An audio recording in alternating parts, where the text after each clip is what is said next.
and they have the Bat Rider to initiate, the Lion too. So yeah, I also think that OG won the last bit of the draft there, but. Does Mickey not play Storm? He does, right? He definitely does. Mickey plays a lot of Storm, yeah. One of his best heroes. I'm so confused then. Like Lina and TB literally do the same thing. No? Like they range damage dealers. But I think maybe people don't think of Storm as much, like, because it's kind of only Team Spirit who's played it recently, right? We don't see Storm being played much. I guess, yeah. It's just like I never really like a draft where you don't take care of each other's weaknesses. But for me, Lina and TB literally the same. Like they both just want to stay behind and hit people. Like, I think because of the last two heroes, I'm gonna go with OG this game. Bat Rider just looks too unaddressed. I also think if Bat Rider has a good game, just nice spot timing with BKB, Octarine Core, like I don't know, if he ever gets those items, it just feels like it's so hard for Liquid to play. Bat Rider has a good game, just nice spot timing with BKB, Octarine Core, like I don't know, if he ever gets those items, it just feels like so hard for Liquid to play. That being said, they do have this Tombstone, like Arena, Terrorblade, like they can play around their own area really well. Like they could potentially get Roshan really easily, play around tier 2 towers, stuff like that. So if they can bait OG in to take a bad fight, then maybe like you can just, because they have a lot of damage, right? Like they have this Lina, Terrorblade, these 2 turrets just hitting. So if they can't bait them in, like OG will die, but OG has like the map control. They can play the map much better. Yeah. I will also go with OG. Okay, a lot of OG prediction happening over here. So will Team Liquid's Lina burn up and flame away with it, or will the Bat Rider flap his way to victory? I know who's going to tell us. It is Nomad and Lizard. Absolutely, yes, it is a flame war in the middle lane, and not the kind where they're typing obscenities towards each other, but instead the Fire Heroes on a 1-on-1. But yeah, Black very surprised they didn't go for the Storm Spirit this game, as Misha, look at this, both teams positioned against the river from each other in a very cool view here. And Misha was like, I'm going to run up these stairs. He's like, actually, that doesn't seem like a good idea suddenly. OG already planted like 3-4 of these banners in front of their tier 1 Liquid, that is. I see. Yeah, I agree with them. Like Storm and Queen of Pain looked like the best options. Queen of Pain was banned out. They go for the Lina instead. And I completely share the sentiment with everything they said. The fact that they have 2 heroes that kind of fulfill the same purpose. The fact that Mars has a huge burden on his back now to... Let's see what he can do here.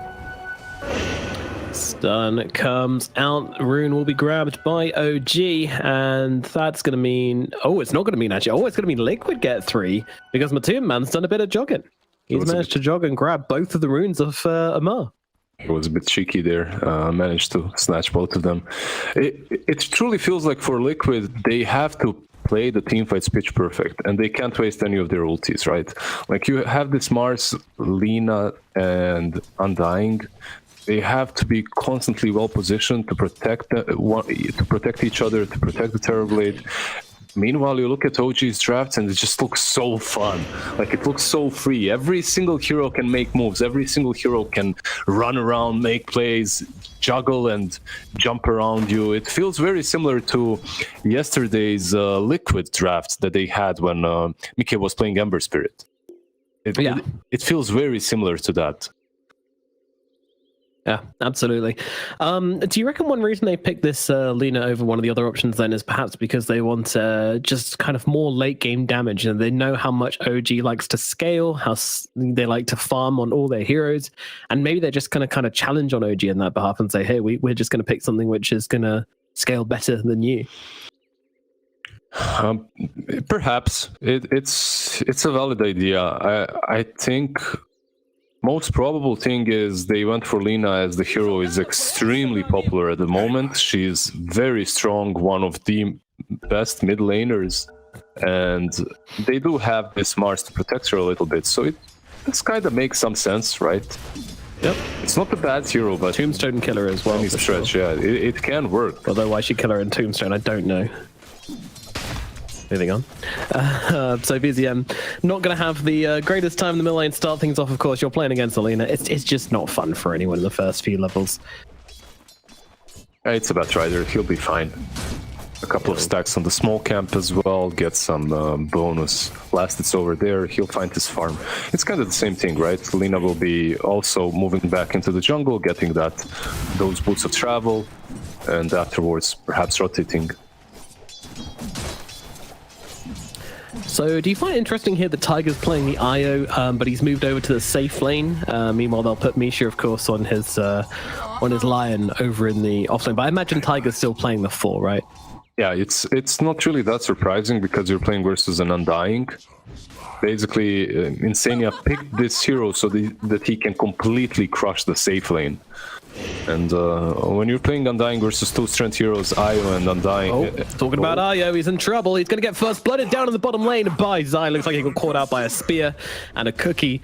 And that was the end of him, utilizing that level 2. They switched things up, but Io is still having a little bit of a problem on the bottom lane. Mars and Snapfire, just such a good combination of heroes.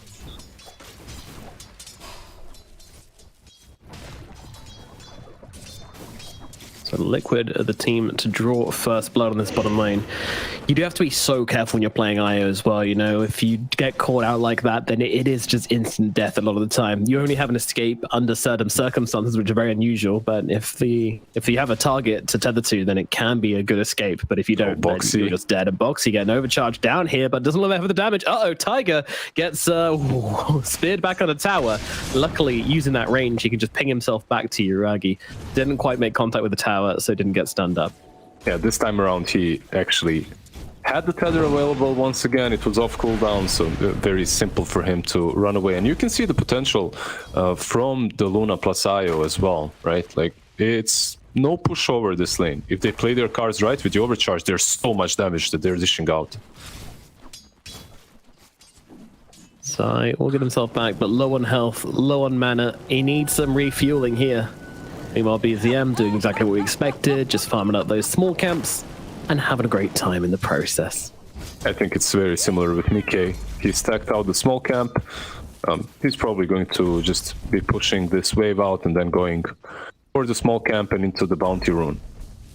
Hello, top lane. Martu getting punched by Amar, but of course, once they have those magic damage nukes down, the TB kind of just stops taking damage because right clicks just don't do much to this hero. Yeah, interesting that Insania already has 2 levels of Tombstone. Huh. Why is that? Yeah, I'm not sure. I don't usually see that. I see some soul rips in the lane to help out Matu and whatnot. Later on, this Tombstone is going to be amazing. Like, it's extremely good in a game such as this one. You'll have those pesky little zombies following Amar and also following that Rider Luna bottom lane. Oh, the arena bottom lane. Well, top lane, we've got the tombstone down and summoning those zombies. And I'm gonna farm with them.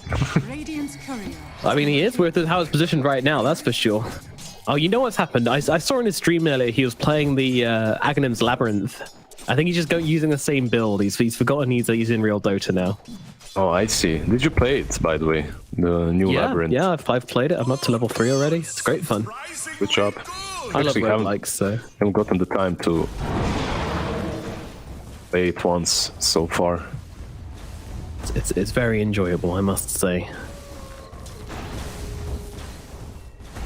Yuragi, once again, getting overcharged by Tiger and just pewing away at old Zai here, utilizing that increased attack speed along with the aura damage which you get on that Luna to just absolutely destroy that poor Mars.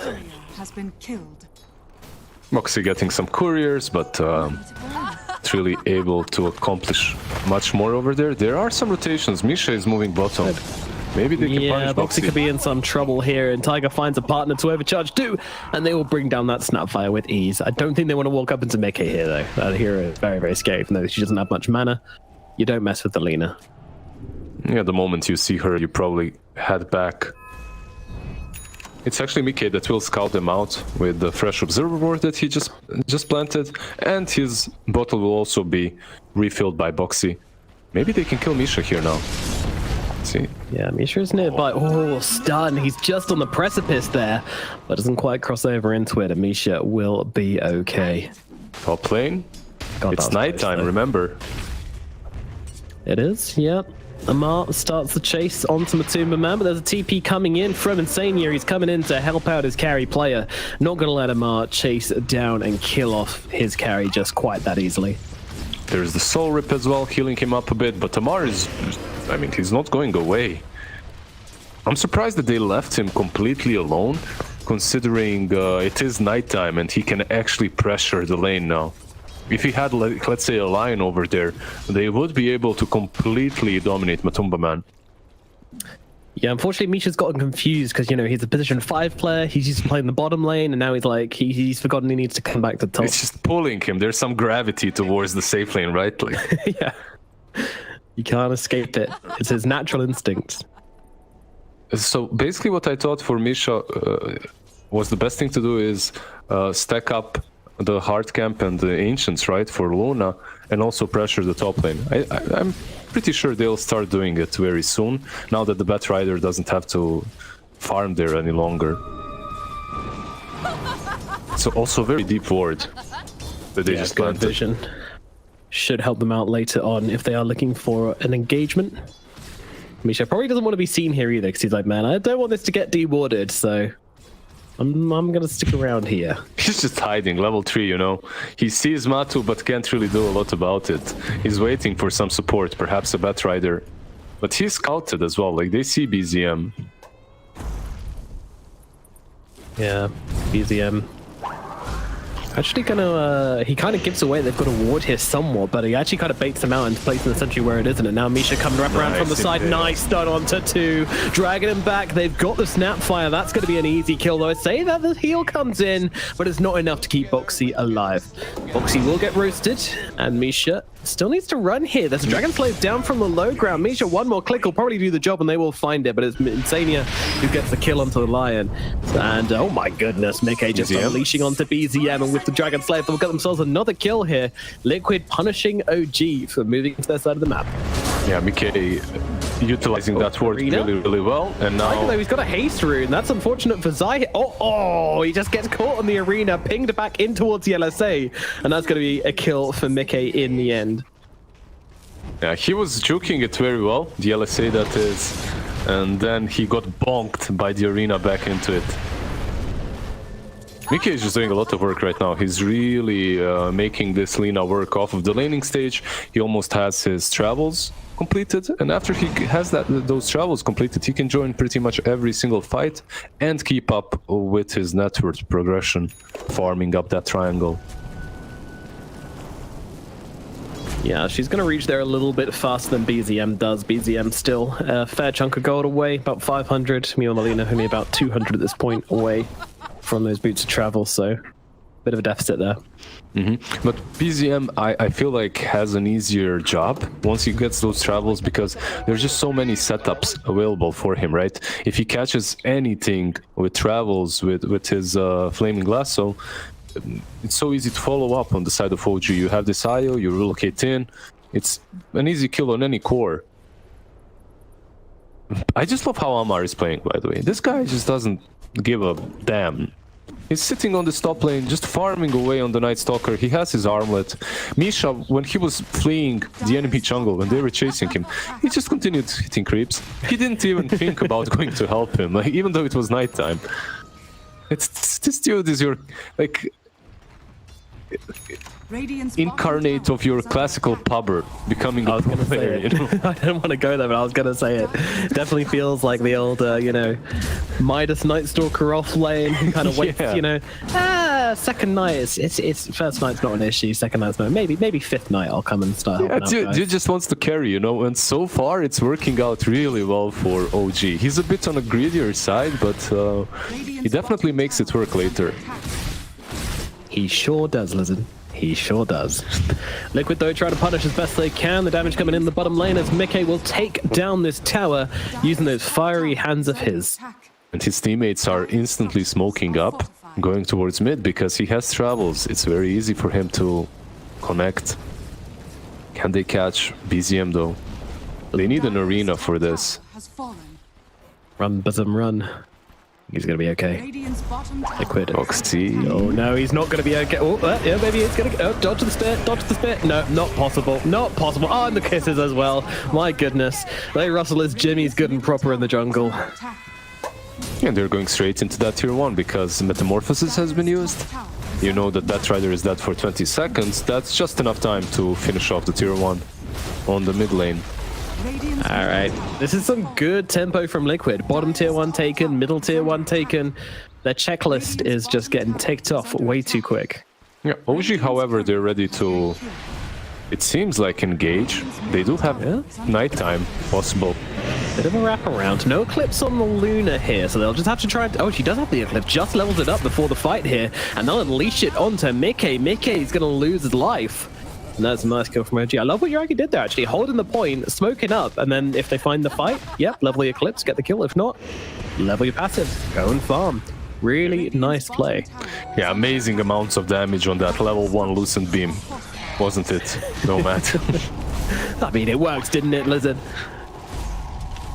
Foxy gonna be dropping here.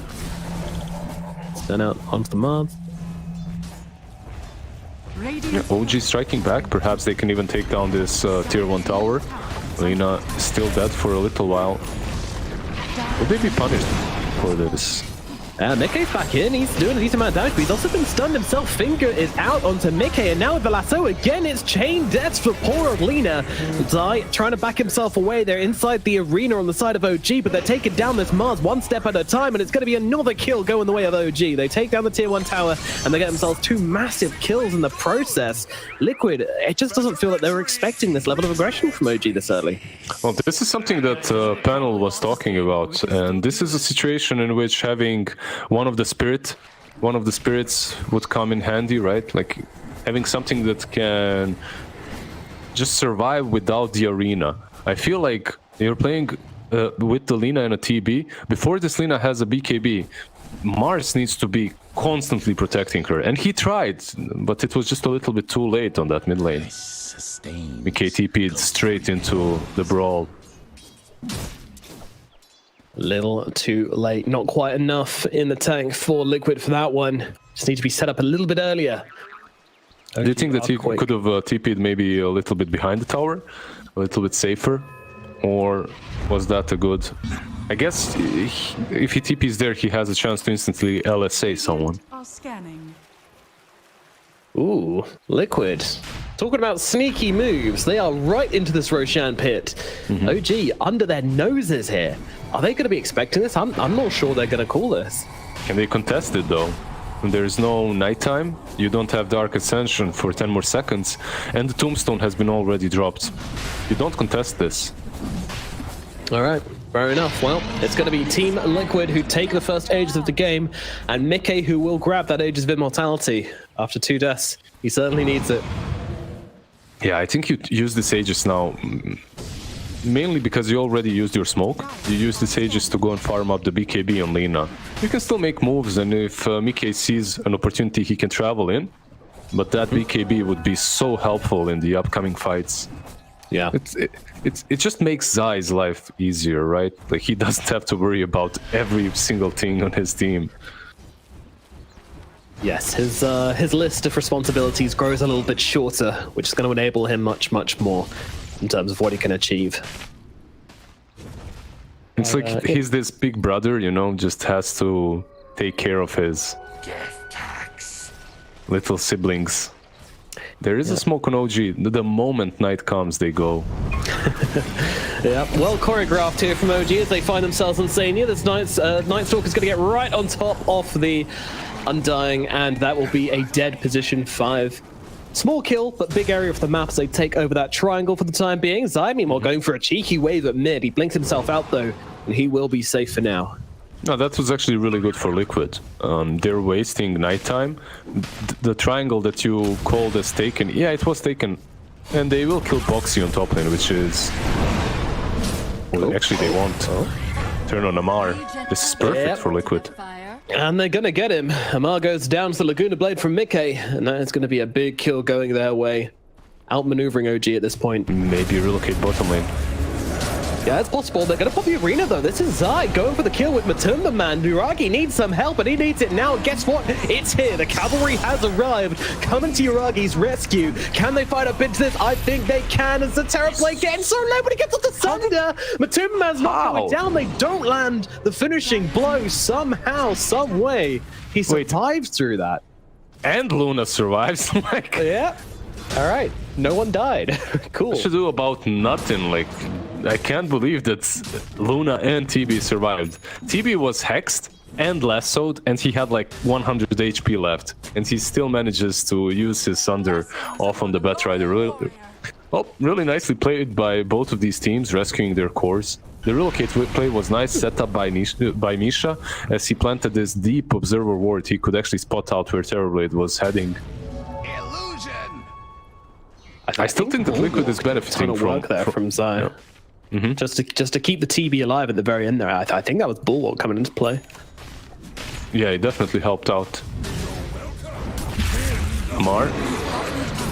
Yeah, into a tree, and the amount of lockdown they've got with this Lina will mean they've easily got enough to bring down Amar. Yeah, they're getting a couple of these kills on him now, second time in a row, during night time. It's not perfect for OG, as they truly would like to utilize the nighttime to actually be the ones on the aggressive side.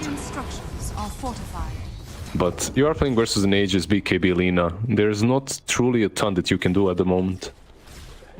The hero is so damn scary, as we've seen time and time again. Yeah, they did manage to kill Mickey twice earlier on in the game, but doesn't make that much of a difference at this point. Not really, he was already so far ahead. I love how Insania, he's just not even waiting for a fight, he just instantly drops that tombstone and makes Matumba man's job of taking this tower that easier. There is a smoke though from OG. They want to use the Knight, it seems like.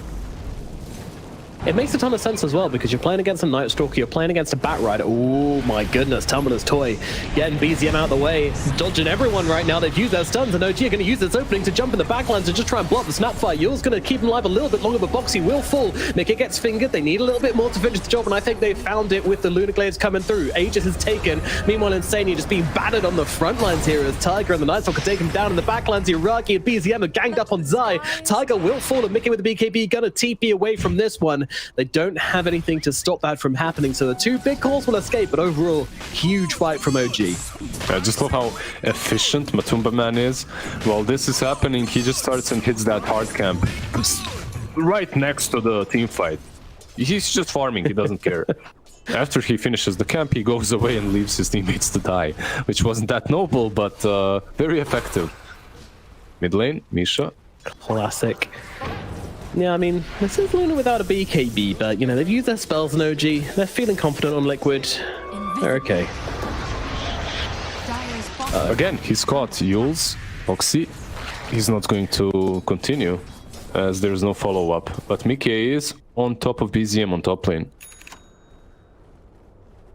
Yeah, BZM maybe sensing something's wrong here. Running back. As the observer points out, there's a BKB now up on the Batrider as well. Same build as the Lina, actually. I have to commend Insania for this whole game. The way that he's been playing Undying was on point. Just breaking smokes every single time. Every play that OG has made so far has been broken by Insania. And yeah, he does feed in the process, but that's him. He's fine with it. Even this last fight, I actually expected it to go much better for OG, considering he broke the smoke once again. But I guess they didn't have Tombstone, and that kind of hurt them. Yeah, and as you mentioned before, he's getting those tombstones down before they jump him. And that's really important when you're playing against a Night Stalker, a Lion, a Batrider. If you get caught and can't get any of your spells off, then your team's going to feel really weak without you. But if that tombstone's already there, they can't really jump you anymore. You've done what you needed to do.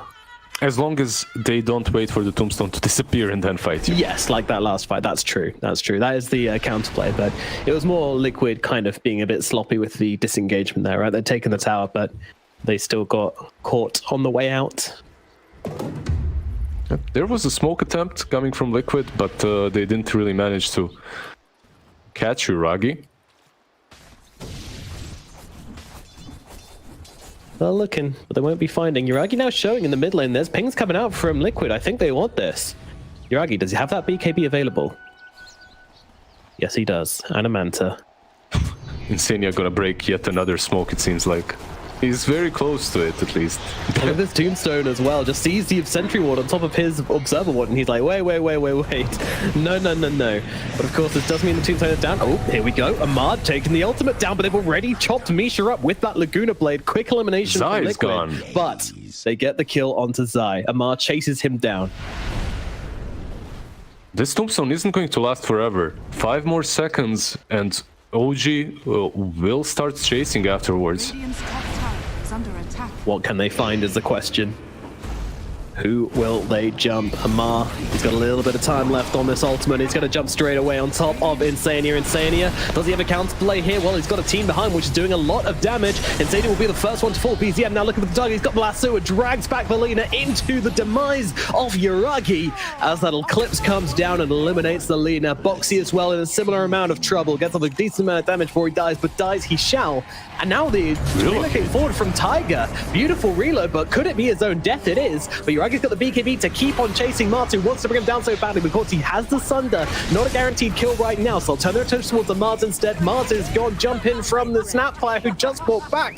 Boxy dead again, and now they're searching for that one survivor. It is Matumba Man who they will jump on. The stun is there, no Sunder for you, and no life for you. Matumba Man goes down as well. 4 heroes dead on the side of Liquid. Make it 7 actually if you count the buyback from Boxy and Insania. No, didn't actually buy back into that one. So still a huge fight from OG. 4 heroes surviving that one, and they get the tier 2 tower. And the tier 2 falls. And something that the panel has talked about is actually coming true. It's so difficult for Liquid to play first if they aren't in this very solid formation in which Zai is pretty much protecting both the Lina and the Terrorblade. They had a decent idea about the Tombstone, but at some point I feel like those Tombstones might come a little bit too soon. And OG, they just play around it, right? They move back, they fight in a different position, and then they chase after the Tombstone is gone. Zai being picked off first definitely didn't help, and if you're Liquid, I guess what they need really is this BKB on Zai. Once he gets it, it becomes a bit easier to take a fight. Yeah, premature tombstoning, you know, it is a problem. Saying he's getting on a bit in his career, and it's something which affects a lot of older people. Go see a doctor about it. It's not embarrassing. He's not that old. He's one of the newer kids on the block, for me at least. Yeah, in Dota terms, he's reaching retirement. That's true. There's a smoke from OG. Oh, jump in immediately. Hex from Misha straight away onto the Mars here, and this is go time for OG. They're just sprinting at poor old Zai here, and they will take him out. Boxy trying to escape, but they've got the lasso out onto Insania. That's going to be another support cleaned up by OG as they get the Mars as well. Huge.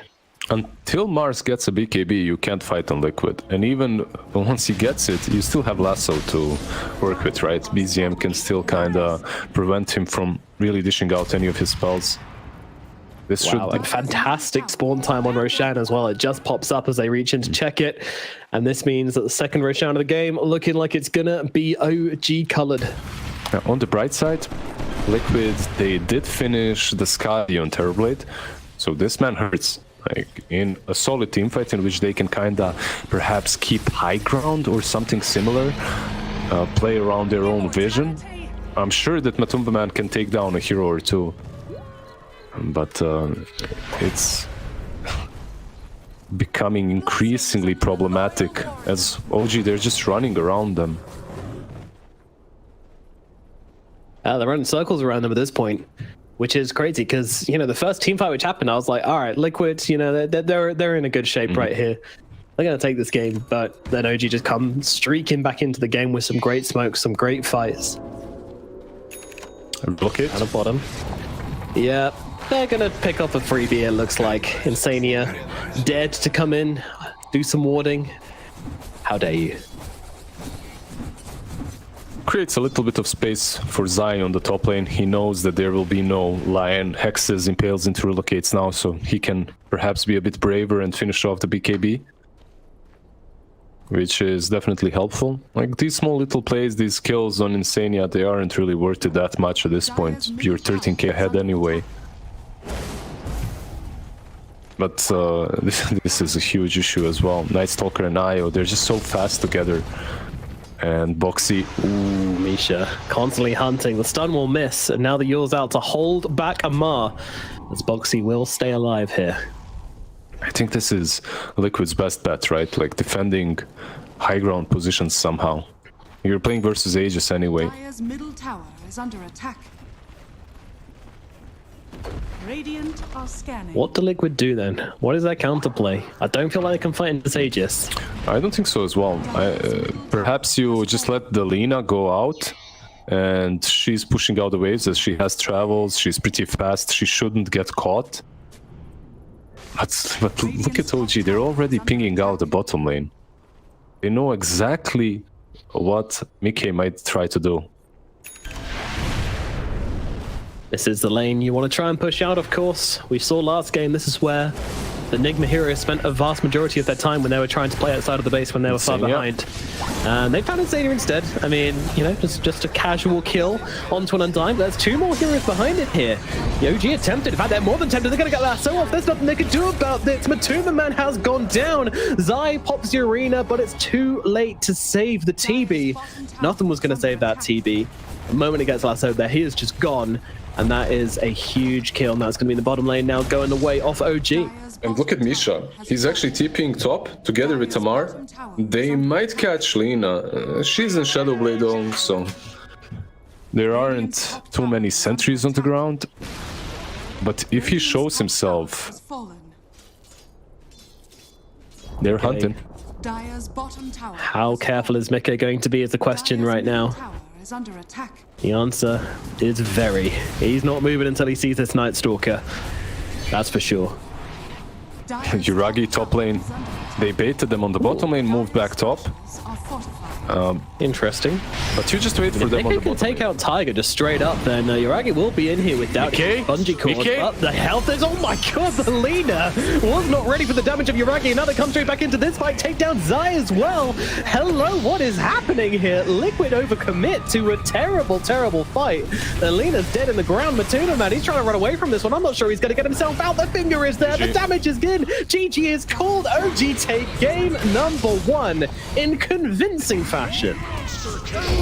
What's happening, Nomad? Like, this is the third game that we're casting today that ended sub 30-minute mark. A crazy game. Crazy game there. Yeah, OG, I mean, and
got you like you got me. When the earth shakes, when the bombs scream, until our last breath, every heartbeat.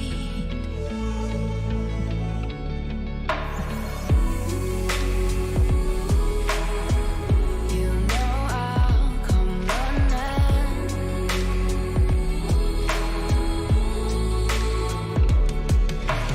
You go to war, then I'm going with you. Pick up my sword, yeah, there's nothing I won't do. When you sound Грубее ошибки были бы. Да, это правда. Наверное, да. Поэтому... Very decent. Like they didn't make any major mistakes. Just really that last pick is the only big issue that I had. I still think if they had a hero like Storm that lanes well against bad and transitions into a strong mid-game initiation role, they're gonna be golden in that game. Like you give PB and Mars all the opportunities they need, and I think they would have won the game, to be honest, with that Storm Spirit pick. Do you agree, Misery? I mean, possibly would have been easier. Like when they took that first Roshan, right? Like you give that Aegis to that Lina, but what does that really do? It doesn't really help them that much because Lina can't really abuse that, right? With the Storm, they would have at least been able to potentially like smoke on triangle and force a fight. But they can't really do that with Lina. But yeah, I don't know if they need to change anything. I think they just need to try to. Maybe they can change the bans a bit. Like look into some of these Night Stalker. Sorry. Welcome back. Nice. What were you doing over there? I have to know. I'm burning curiosity. I had a piece of tissue on my table and my cat decided to try and eat it. They're the worst. Yeah. They're the worst. Well, speaking of what's the worst, we've got the best coming up, which is a draft here for this game 2. Hopefully Liquid can turn it around because I'd love to see a 3-game series between these two teams, two of my favorite teams in Dota. And Liquid are going to start out by banning out Amar's heroes, the Night Stalker and the Timbersaw, with OG taking away that Wisp. Any thoughts on this first part of the draft, Misery?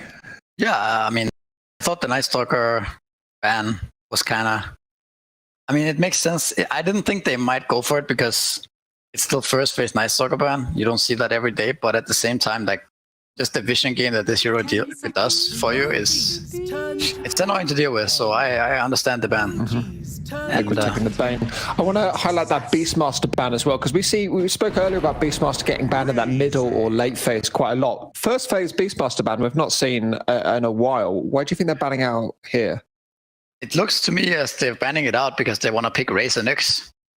I think this is kind of thought out. Like 10 seconds remaining. That's at least makes a lot of sense. This might just be a Nyx 5 with a Razor carry, right? And then they're like, okay, we don't want to play against Beastmaster when we have that, so let's ban it out. It could be a Nyx 4 as well, of course, but just the way they pick it together, it's definitely going to be laning together, I think. It could also be a Mara race, actually, right? They've done that before. So it's flexible in that way. Potentially, and I think they just also want to deny like the quad pick that is very popular against the Razor. Well, Nyx doesn't really deny it; it just makes it feel very like uncomfortable, right? Yeah. We've not seen a lot of Razor in this tournament. We've seen a lot of Razor first bans. Talk to me about why the hero is suddenly now a top tier carry.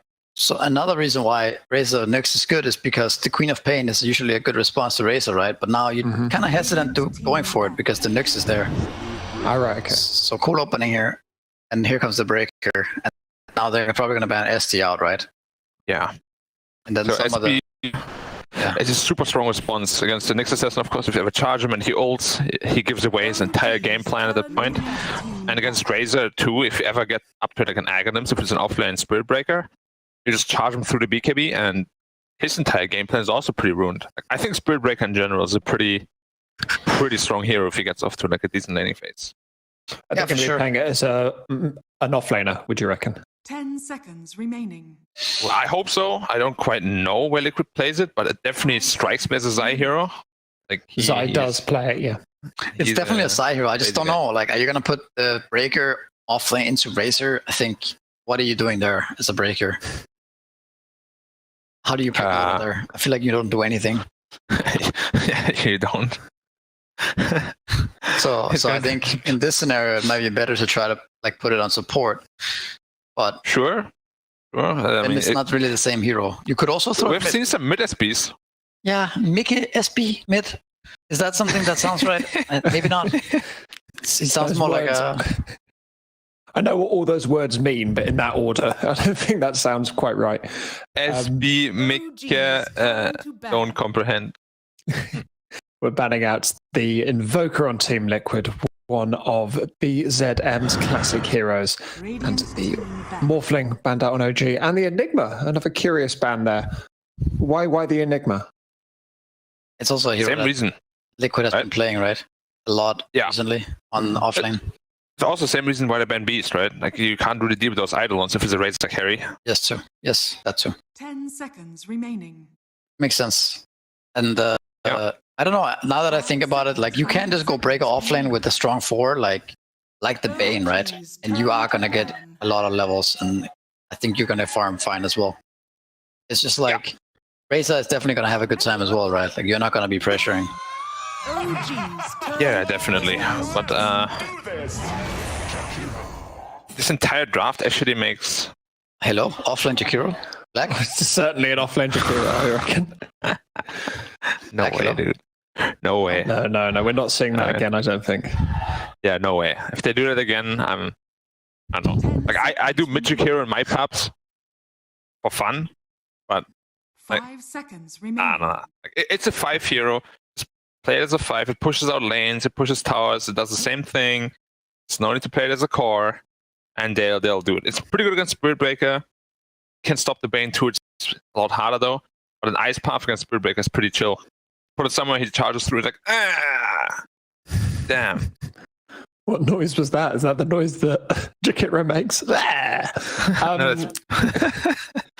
I want to mention the hero that's currently missing as the Outworld Arrow. Is that not a good pickup here for Liquid? It's like the thing we talked about a bit with some other heroes. Is like the Nyx is already picked, right? All right. Which makes it less appealing to pick the OD already. All right, so they go with the Luna. Isn't Razor considered to be really good against Luna? Well, it's good, right? But it's Tiger Luna pretty naturally. But the magic damage as well. Mirana. But you are going for this double like BKB damage link stuff, right? Like I feel that Luna is gonna have a really hard time against the double BKB Razor. I mean, of course, it's if he links the Luna and Luna can't get out, you know, it's rough for sure. But if Razor gets stunned and Luna eclipses, the Razor dies too, right? So it kind of goes both ways in that way. But yeah, I guess. And Luna flash farms the map. I think something that Liquid might be thinking here is that they might want to go aggro tri-lane with Mirana, Bane, Luna, and put the breaker safe lane. Like, yeah, like when I see this composition of heroes, that's what I'm at least thinking about. If I'm OG right now. So I would definitely consider that, even though it's not super like normal to do these days. Like at least to start with, right? And then after like a minute or two, maybe you can break it. You get a kill or two, make Luna Bane really comfortable, and then you can just help the Spirit Breaker after. Sure. I mean, you would play the Luna in the offlane, right? And then play S3, and then if OG decides to dodge the lane or whatever, then you adjust from there.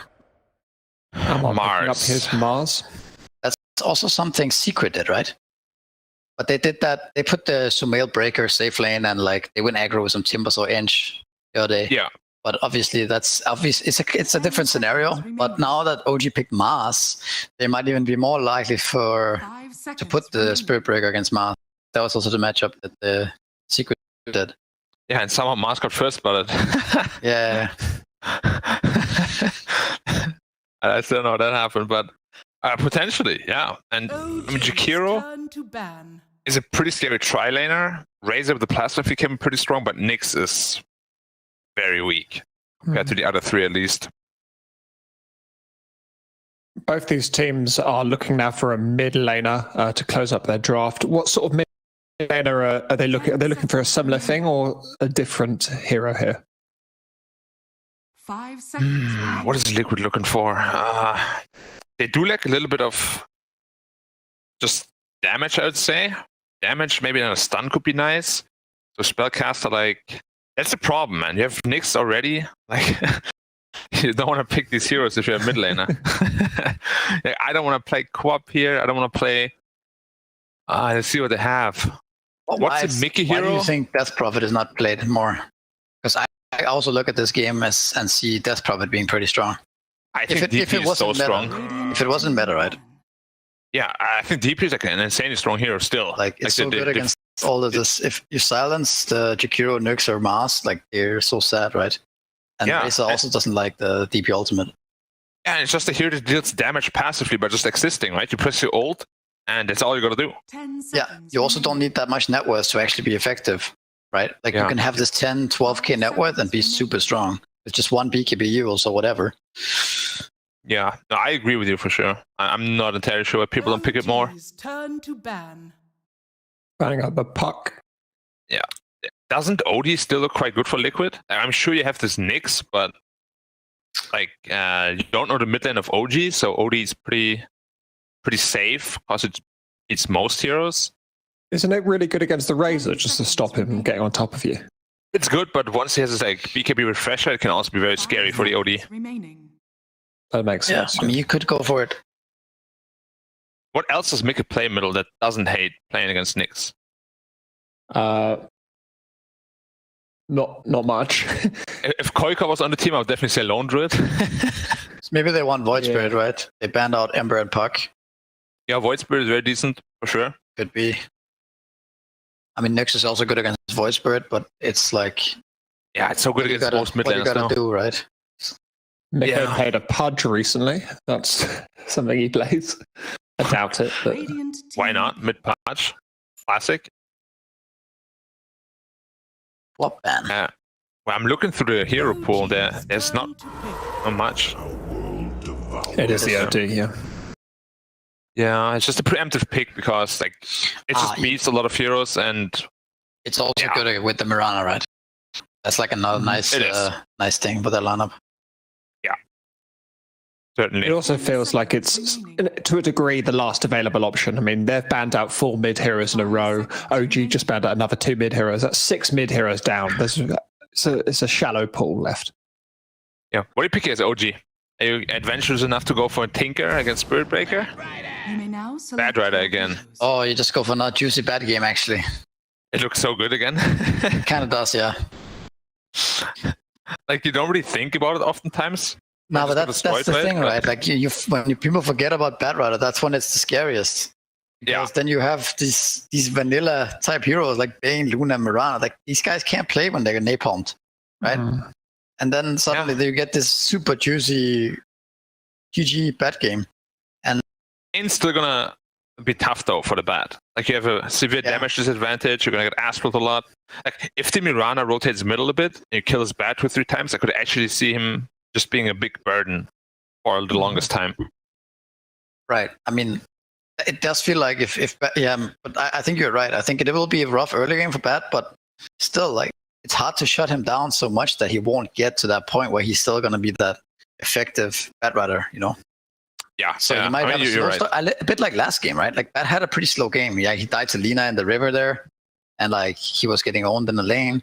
His net worth was really low, but you know, it's still, he just eventually catches up, and then you have no counter, no lasso counter. Especially in this patch, right? You get this one random kill, suddenly there's 500-600 gold, like halfway off your next item. It's I mean, as long as you don't lose multiple lanes, right, then you have space to catch up. Like, if you end up trading towers, like the safe lane, off lane tower. What am I saying? The safe lane towers, right? If you trade those towers, there's just so much space on the map to catch up in the game.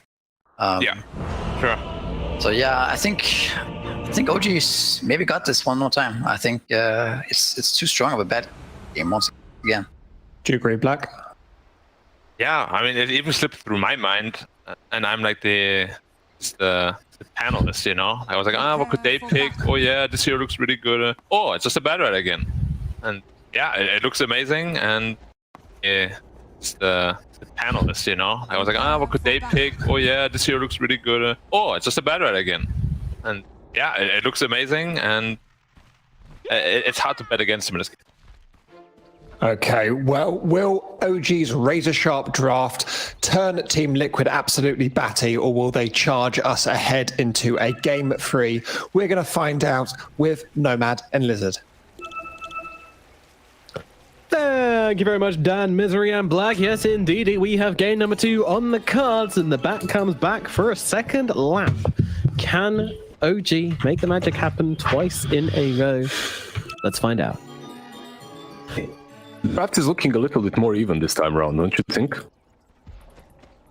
I mean, I'll be honest, I thought the last draft looked really even as well, but, you know, me pleb, me simple.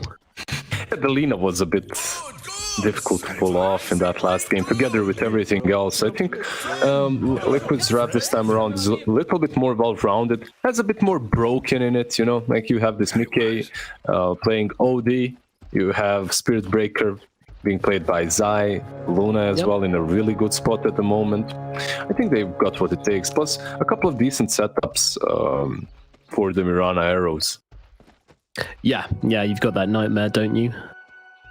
Nightmare and imprisonment, right, from OD, which he has to be a bit careful this game. Usually when you're an OD and you're saving your allies, you just use that imprisonment, you don't care.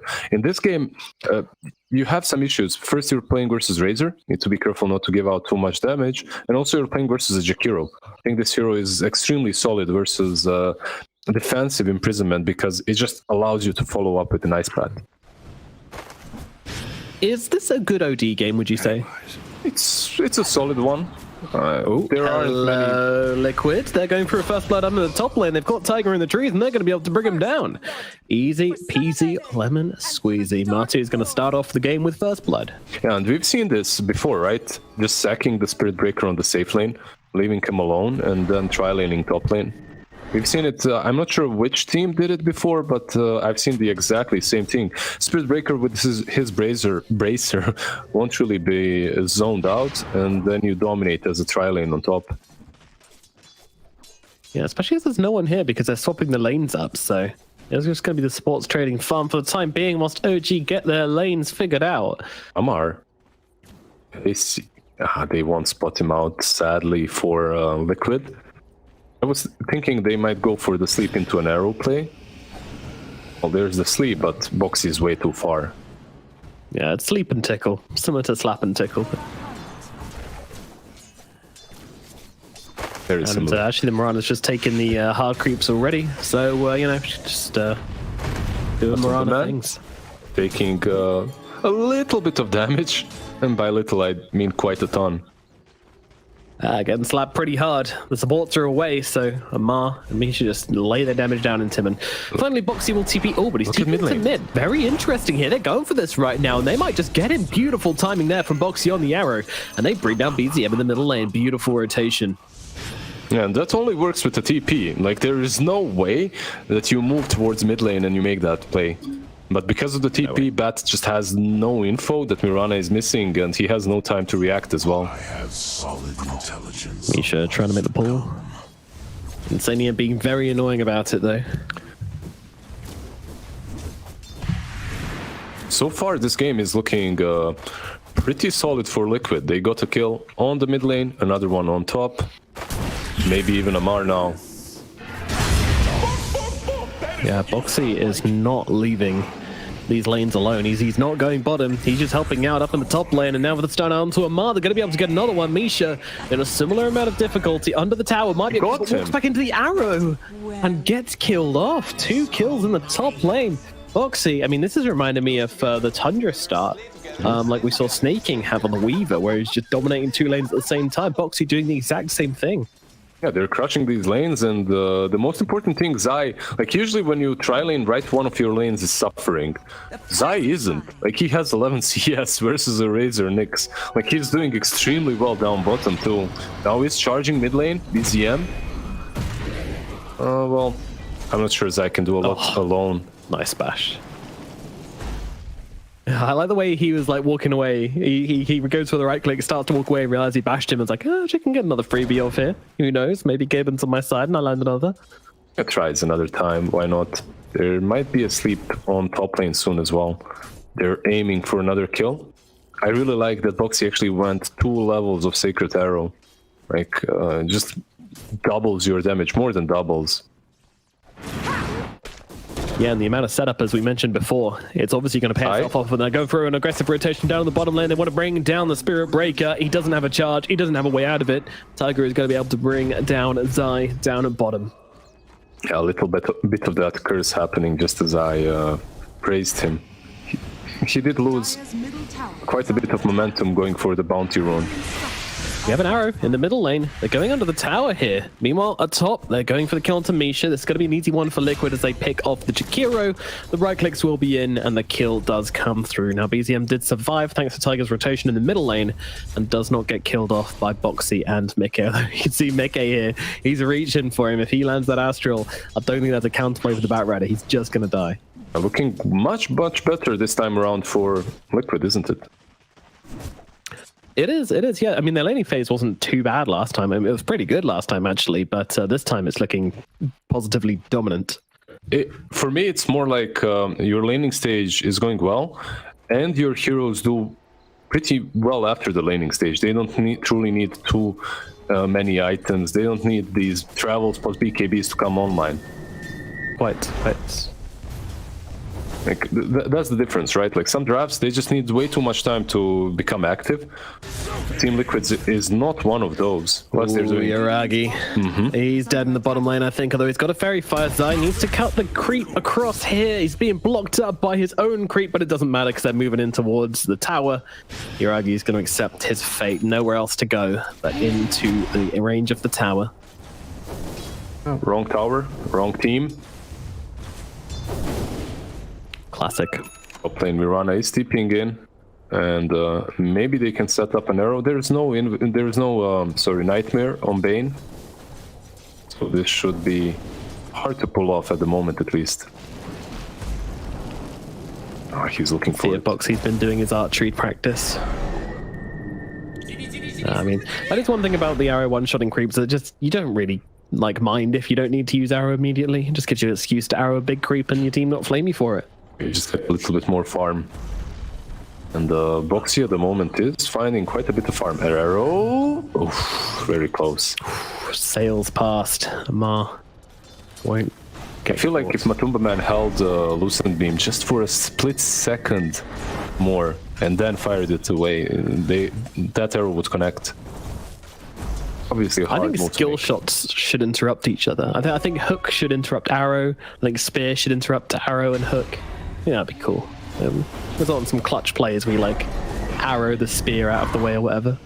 Mid lane, they're going on to Mickey now, but Mickey just turns around, pops that ultimate, but he's getting burnt up. Does he have the health to survive through this? I think he might, as they bring down BZM instead. And Tiger not surviving to the wrath of Mickey, this OD hero proving exactly why he is hot shit right now.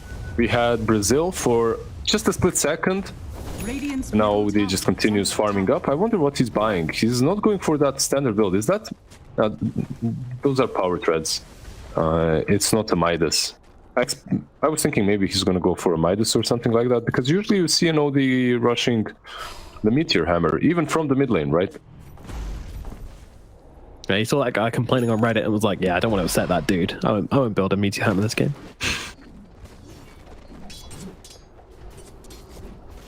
They catch Bet again. Boxy is sticking around, but unlikely. I mean, it's 7 minutes into the game and the OG heroes are afraid to show themselves on lane. That is not a good sign. That's the power of this draft that they've got, right?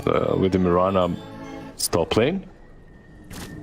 Yeah, the Rebuke going to stop the charge, but they still get the kill on Tamisha regardless. Zai just charging through, going for a 2 for the price of 1. Meanwhile, Arrow, it is going to catch out onto the Batrider and the deny. Really well played. Top lane, Amar, he's gone.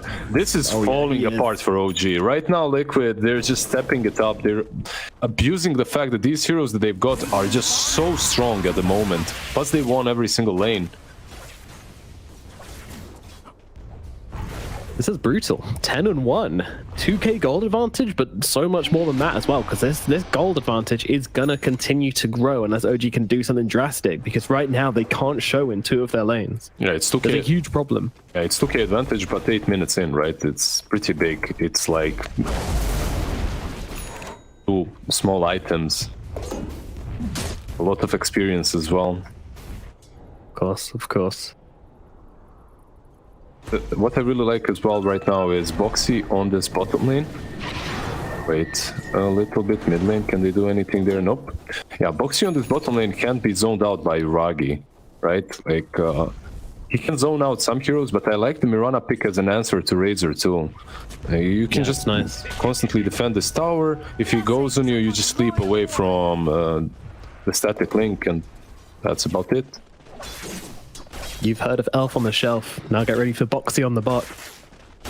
He'll have a great time farming up down there. He's impacted the lanes enough. You had better ones, I'm not gonna lie. But yeah, sure.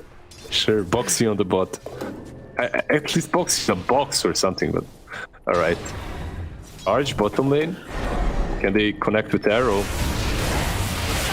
Looks. The creep. Get down, Mr. President, he says. Gets Yuragi out of there, and now Yuragi pumping out the damage into Zai. He goes invisible, but Yuragi doesn't have the dust. Won't get the kill. And actually, Liquid, they might not be done with this as they're wrapping around with their Bane as well. They might have another arrow soon also. Zai just staying nice and close to Yuragi. Now the charge comes out. He backs himself away. He did what he came for, gets out the stun. And now the Astral is there. Boxy waiting. Look at this. They're even holding back the creeps on Insania to make sure this arrow does land, and the ultimate from Mickey will put an end to Yuragi's life. And that is a one hero from OG who was doing pretty damn well, and now he gets eliminated. Tiger, trying to stun his former teammate, doesn't quite land it. And now he's going to get slept up as well. Arrow's going to come crashing in onto him, but in comes the mid laner to get the lasso out onto Boxy and get that kill instead. Tiger's actually going to survive from this for now, but he has been charged. Meanwhile, Insania's going to get cooked up by BZM and Misha, and in comes Zai. Does he commit to this? He's a true Spirit Breaker player. Of course he does. Into 3 heroes we go. He gets to the lane at least. He gets to this tier 1. He needs some assistance, though. I expect. Dude, they're not stopping. Yeah.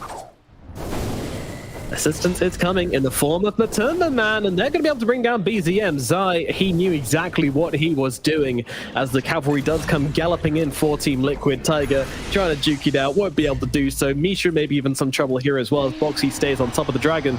Arrow is available. They'll use a charge to set up for it, and this will be a dead Jakiro. 3 return kills for Liquid. That was not a good trade for OG at the end. Yeah, Zai is one of those players that you never truly know if he is bluffing, if he has absolutely no support, or if you're just about to be wiped if you commit, right? They try to go on him, but he's just so tanky. Phase Boots and Bracer, it's just enough for him to survive under the tier 1 until cavalry arrives. Matu with a nice rotation. You see, like my teammates in pubs should watch this game a bit more. Even if you're a carry, you can help out. You can TP in, you know, early, 12 minutes in. And dude, just look at this Luna. Dragonlance, Mask of Madness, 503. 503, my god. BZM just getting arrowed up.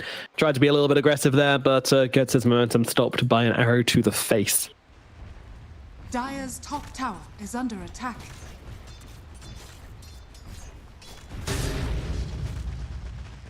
OG, you know, they're not going to lose their cool. We have seen them in the backseat previously. They're not a team to get, you know, overwhelmed by being in the losing position. They're fine fighting from behind. It's not an issue for them. The question is, coming back into the game, that is an entirely different matter. It's more about how tight Liquid can be. Can they read OG well enough and be disciplined enough? I do feel that way, really.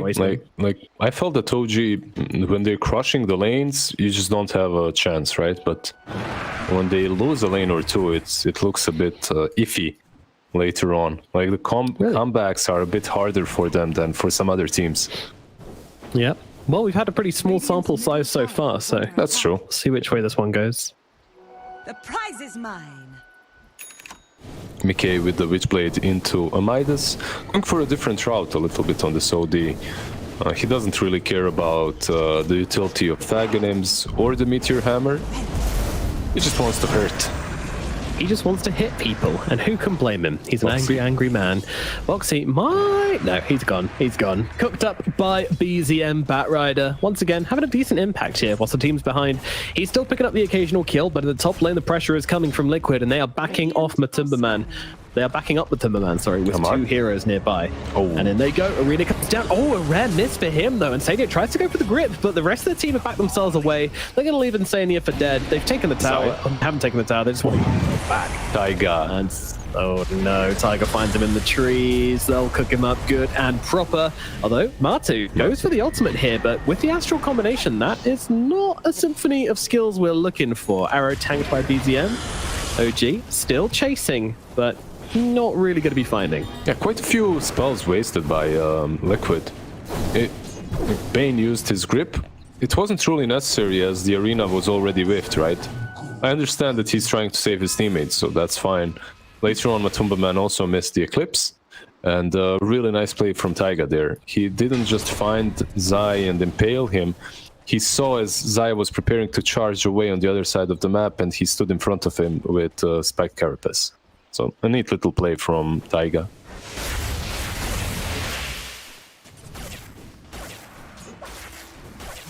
There's tons of these nice little plays coming out from Liquid, like the one earlier where they held off the creeps whilst they landed the arrow. That's very cute as well. There's no grip. Oh. And there's no Eclipse. There's not. No, there's not. Can they help out their carry player here? Yuragi getting beaten down. They don't have enough damage, or maybe they do. Zai coming in the back lines. He needs one more click, and he's gonna find it. Gets a kill onto Yuragi. Didn't need the bash, but you know they had to really let him know that he'd been killed here. Zai, however, can he get out? I think he can. Oh, Ice Path's gonna catch him out. Meanwhile, we've got a banishment going. Zai is gonna get run down here by the side of OG, I believe. He's just left on a sliver of HP, but guys, finish the job. OD.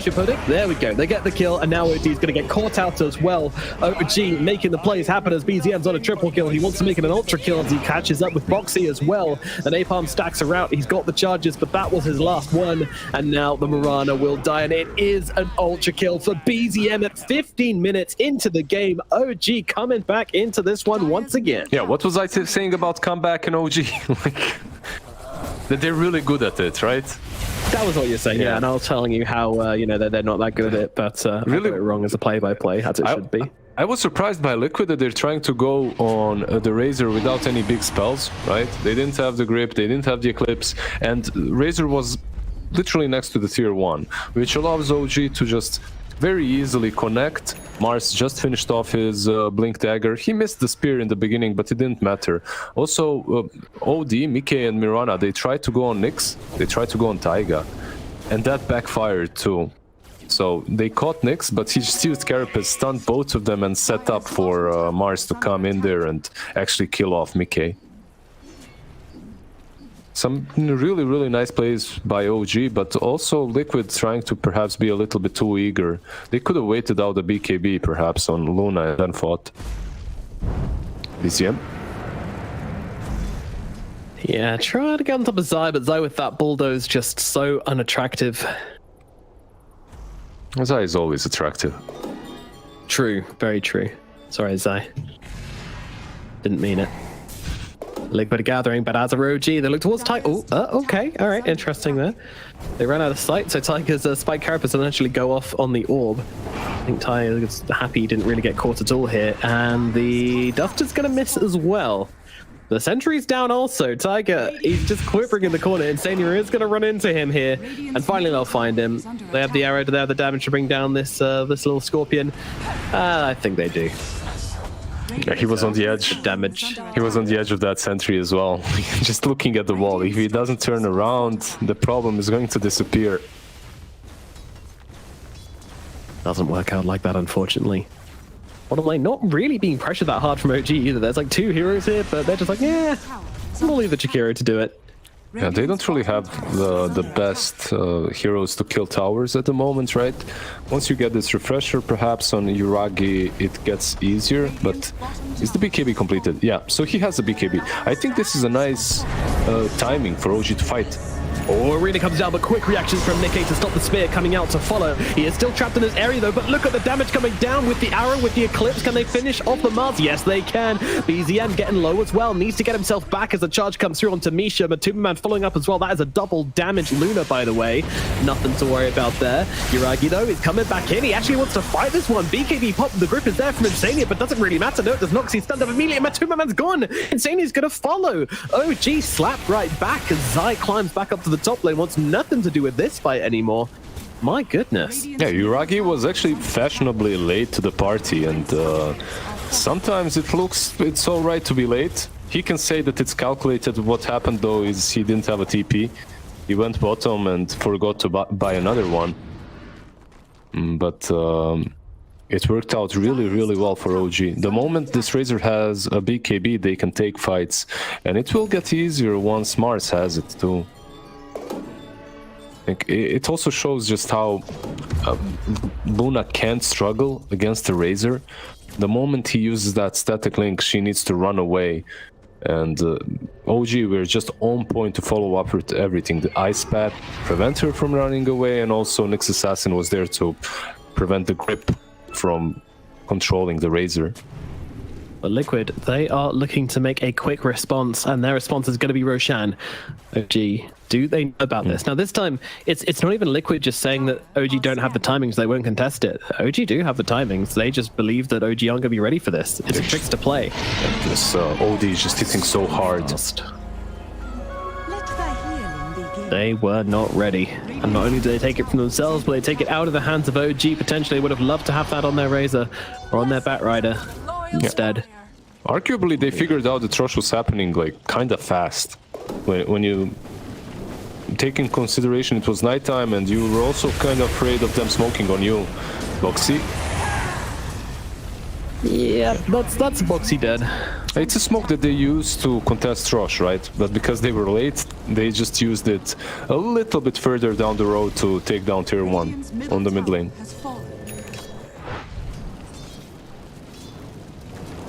So all things considered, kind of fine for OG. Yeah, you lose that Aegis, but you do get a decent objective on that mid lane.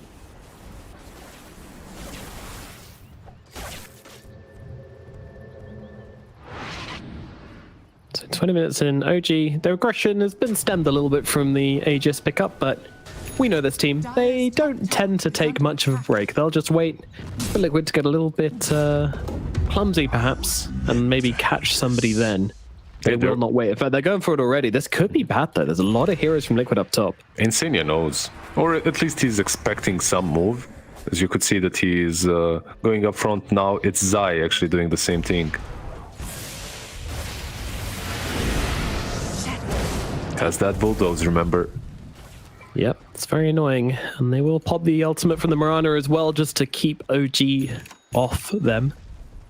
Yeah, I'm not sure if Liquid wants to fight, because they don't have OD, they don't have Mirana there.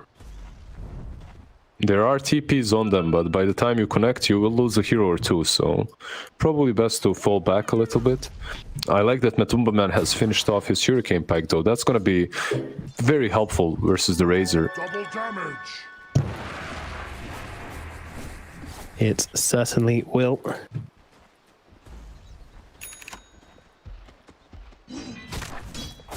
What big timings are we waiting for then for both teams? Because Liquid, you know, they don't want to just run down lanes right now. They're not that far ahead. They've got an Aegis, but that's it. I feel like Liquid could take a fight here. If they smoke up their heroes, you could go for an action. A big advantage that you're getting is probably Mickey's BKB. But I'm not sure what they're waiting for. I'm kind of thinking, and I'm under the impression that they can fight. Yeah. What the? Foxy. I mean, okay, all right. That was an interesting lasso. Did you see that, Lizard? No, I didn't. Was it mid-leaf? Right. Yeah, and he kind of like, you know, whipped it around his head and threw it halfway across the map to catch the guy. And yeah, it happens. He has Aether Lance, keep in mind. So. He has Aether. Okay, yeah, that often makes it look a little bit strange as well. Buyback. Moxie's back into the fight. They want to try and take this one, but they might be losing their OD regardless. The stun comes through onto the OD. They'll pop down the arena, but the grip is there. Onto two. Matu's just going to tear them from behind. My God, OG just losing two heroes straight off the back. It was a nice attempt from them to continue this aggression, right? After killing the Mirana, you're trying to go on the OD. OD was actually almost caught, but nice plays by Insania to prevent that from happening. Then the arrow connection. Good response by Team Liquid. Everything that's happening, though, is buying some time for the Razor to finish off his refresher. And he is getting closer and closer to it. It's the ultimate item for OG that they need to get. Nice little replay of Cowboy BZM there, practicing his roping skills. Right, Liquid. They got themselves an Aegis, they've got themselves a big win up on that top side of the map, and now they're looking to take a tier 2 from it. An objective that goes their way. Marty will claim it, and he's just continuing to climb further and further ahead. About 2.5k gold above the Razor. You can't really expect a Razor to keep up with the Luna, right? Like, it's one of those heroes that just farms way too fast. I'm surprised just how well Iragi is doing, keeping up, like being just 3k behind. And I believe he has a refresher almost completed. The recipe is waiting right next to the secret shop. Yep, just needs the second Perseverance by the looks of it. Said ultimate orb, then that would have been a blast from the past. Another Moonlight Shadow popped by Liquid. Not too sure what that one was for. Just being cautious or trying to scout back into their own jungle when they don't have it immediately warded, I guess. A safe decision. Wait, Refresher Orb needed ultimate orb, right? Yeah. It's so foggy for me, like I can barely remember that. There are just so many changes happening. Yeah, it was Perseverance, ultimate orb, and a recipe. It was great. Now it's double Perseverance. Boring. Insania has been seen here, but he's on the sidelines. They're going to kill him regardless. I mean, he's fine about this, right? He's just interrupted their gank once again. Just one time after another, he's doing this every single game. This time around, I would argue that Bane has some big value. Boxy.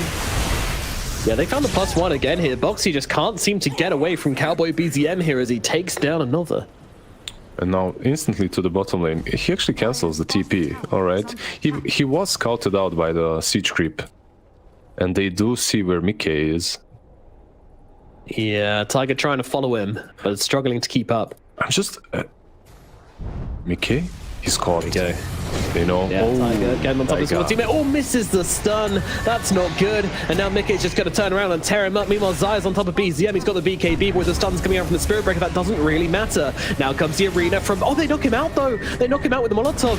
Not ideal once again. That's not really how they wanted to go. They pin him to the outside of the arena. All right, it'll do. Meanwhile, the Tomb Man comes through on the backlines with the Eclipse to take down Misha, but it is just Misha killed with this Eclipse. Is that what they want to happen? I'm not too sure. They don't have an Aegis anymore either, and they're missing 2 heroes. Liquid, they need to get out, but they can't lose Matumba Man during this. They're going to go for the TP away, and I don't think there's any way to stop them, but a lot of damage coming out from Yuragi. That looked a little bit closer than I was expecting, but either way, Matu does escape, and that is a headline. However, OG have just met themselves back into this game once again, and it really is anyone's game right now as Insania desperately running away from these 2 heroes. They know he's around. They'll pop the Moonlight Shadow for him, but I'm not sure he's escaping this one.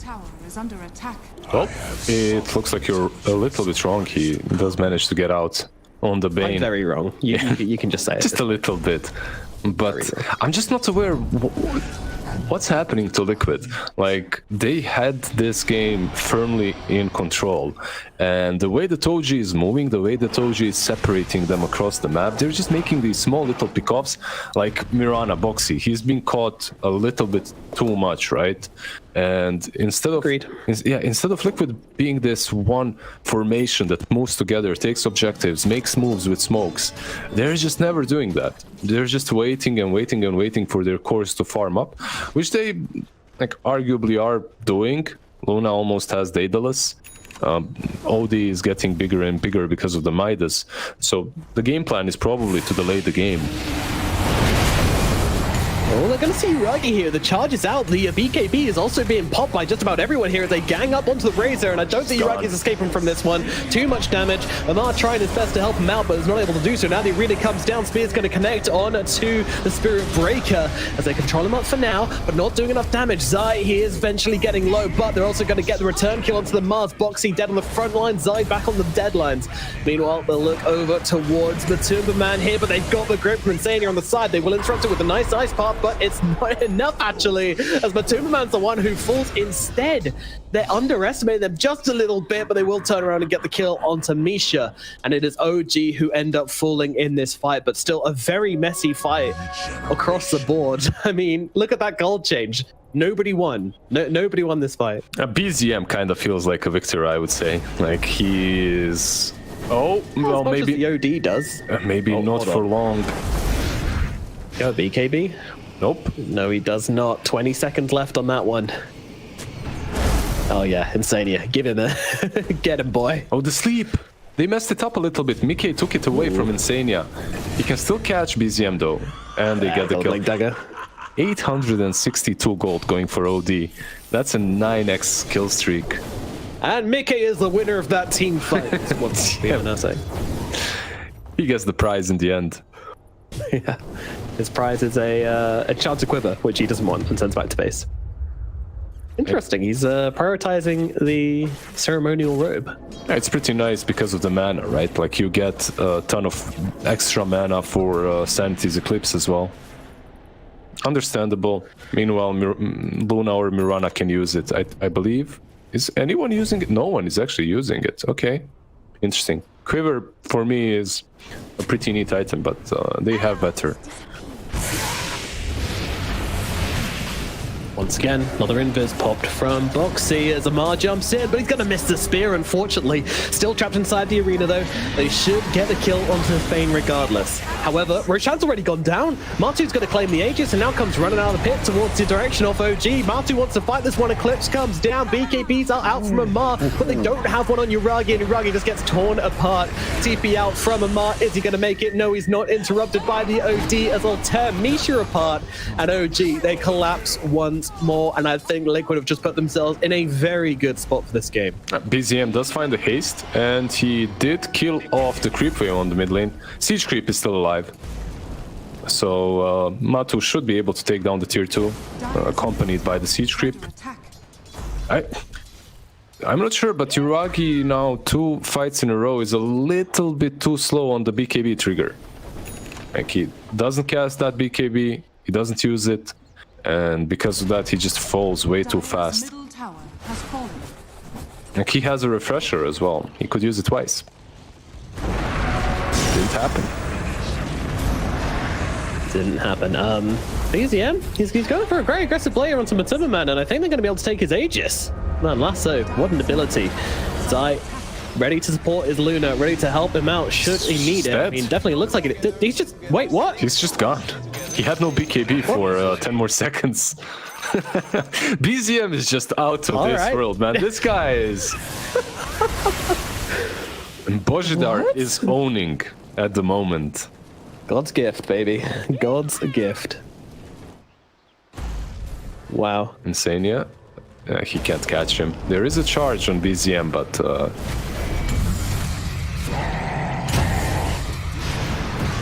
Yeah, he's managed to get off the BKB of his own though, so that's going to keep him safe for the time being. However, Boxy going in, they've got the right click, they've got the grip as well, and as BZM goes down this time around, taunted a little bit too soon, perhaps, as Tiger will also fall in the middle lane. OG, though, they're still staying with it, but again, they try to go for the spear back, but they actually astral up the Mirana, which maybe not was the ideal play there, as they did have the Yules into the Mars, but Boxy might still escape, actually, under the cover of Invis, and another Invis. Thank you very... never mind, they've got the damage, they've got the spells off cooldown, and they kill off the Mirana. Damn, he lived for way longer than I expected on that Mirana, right? They had vision on him, but couldn't really finish him off fast enough. I think BZM is a little bit too good at this point for his own good. A little bit too fast, I should say, as the team, like, they aren't necessarily always there to follow up on his plans. That mid lane play in which he is already trying to catch a hero or two, Razor just isn't close enough to follow up after Zai charges in. Yeah, getting ahead of themselves. And Zai, he's always going to be in these fights now. No matter where he is on the map, he has that Aghanims completed. Almost a Lotus. The Lotus changes things a little bit because you can just cast it on the Luna, and Matu should have an easier time playing against the Razor. I'm actually surprised they didn't get it on someone else a bit earlier. Perhaps, actually, they did. I'm wrong. Mirana had it, so makes sense.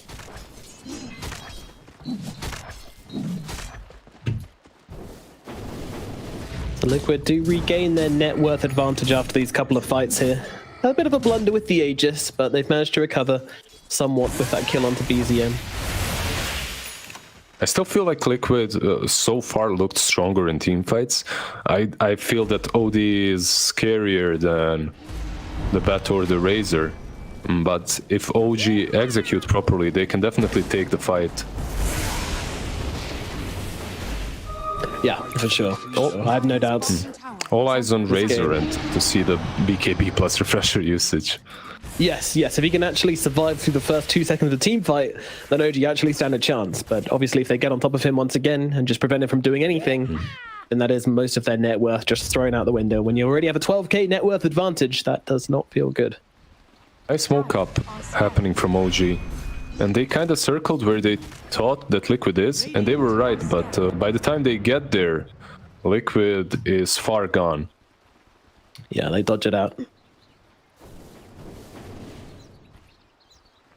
OG moving forward, sneaking through the jungle, but taking this fight into the Liquid high ground could be very dangerous, but Liquid, they're actually moving out here.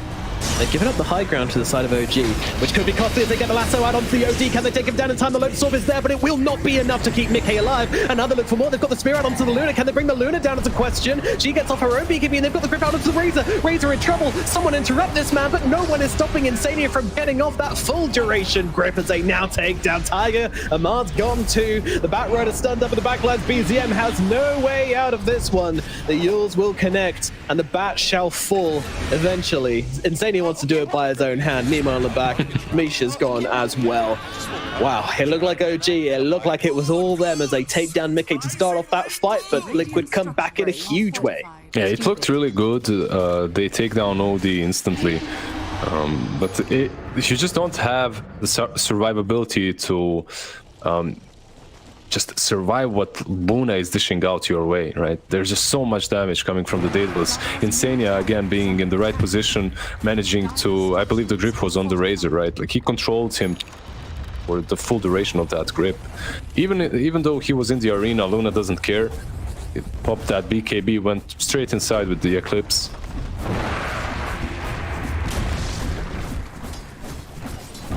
Now Matu tearing apart this base. Look at those glaives go, bouncing across the entire OG side of the map. And it looks so middle. It looked so solid for OG, right? Like they had the high ground advantage as well. Liquid was running back. Mars, Arena. Going for it, but the BKB is too quick from Matumba, and spit a little bit off the mark as well. And once again, the grip is there, but this time it will get interrupted. Uragi's in.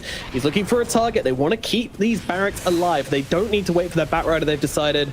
They just charge up and force Liquid away. Very wise.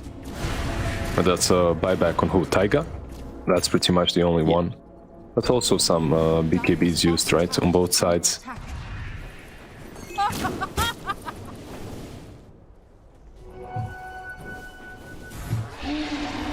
I'm not sure, just OG, this time around, they need to perhaps reassess the way they engage these team fights. Catching OD is probably the best option for them still.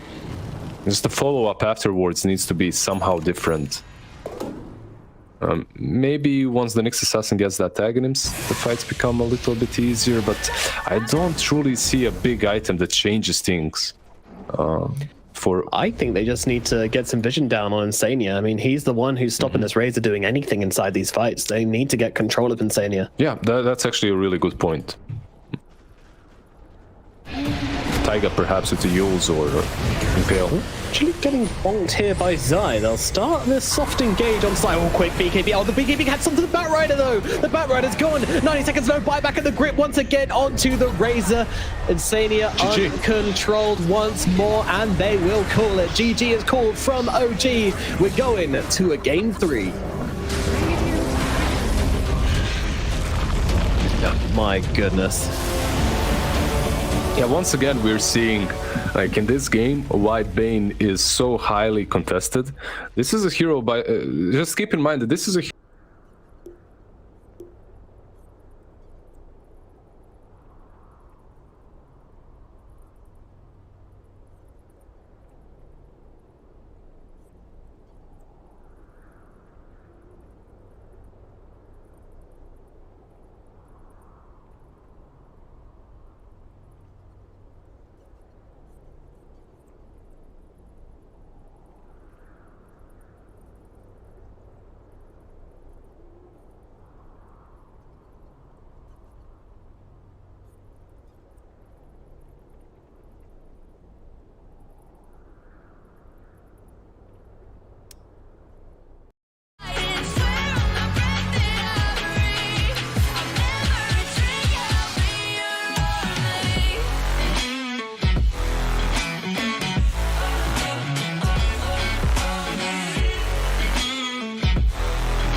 When your nightmares turn to real life and the ground's filled up with landmines, we will face it standing side by side. You know I'll come running when you need. I'm coming. You know I'll come running. You go to war, then I'm going with you.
Too much now we swallow. why you're breaking rules. Dangerous path that I follow. Oh, go on, just do what you do. And it hurts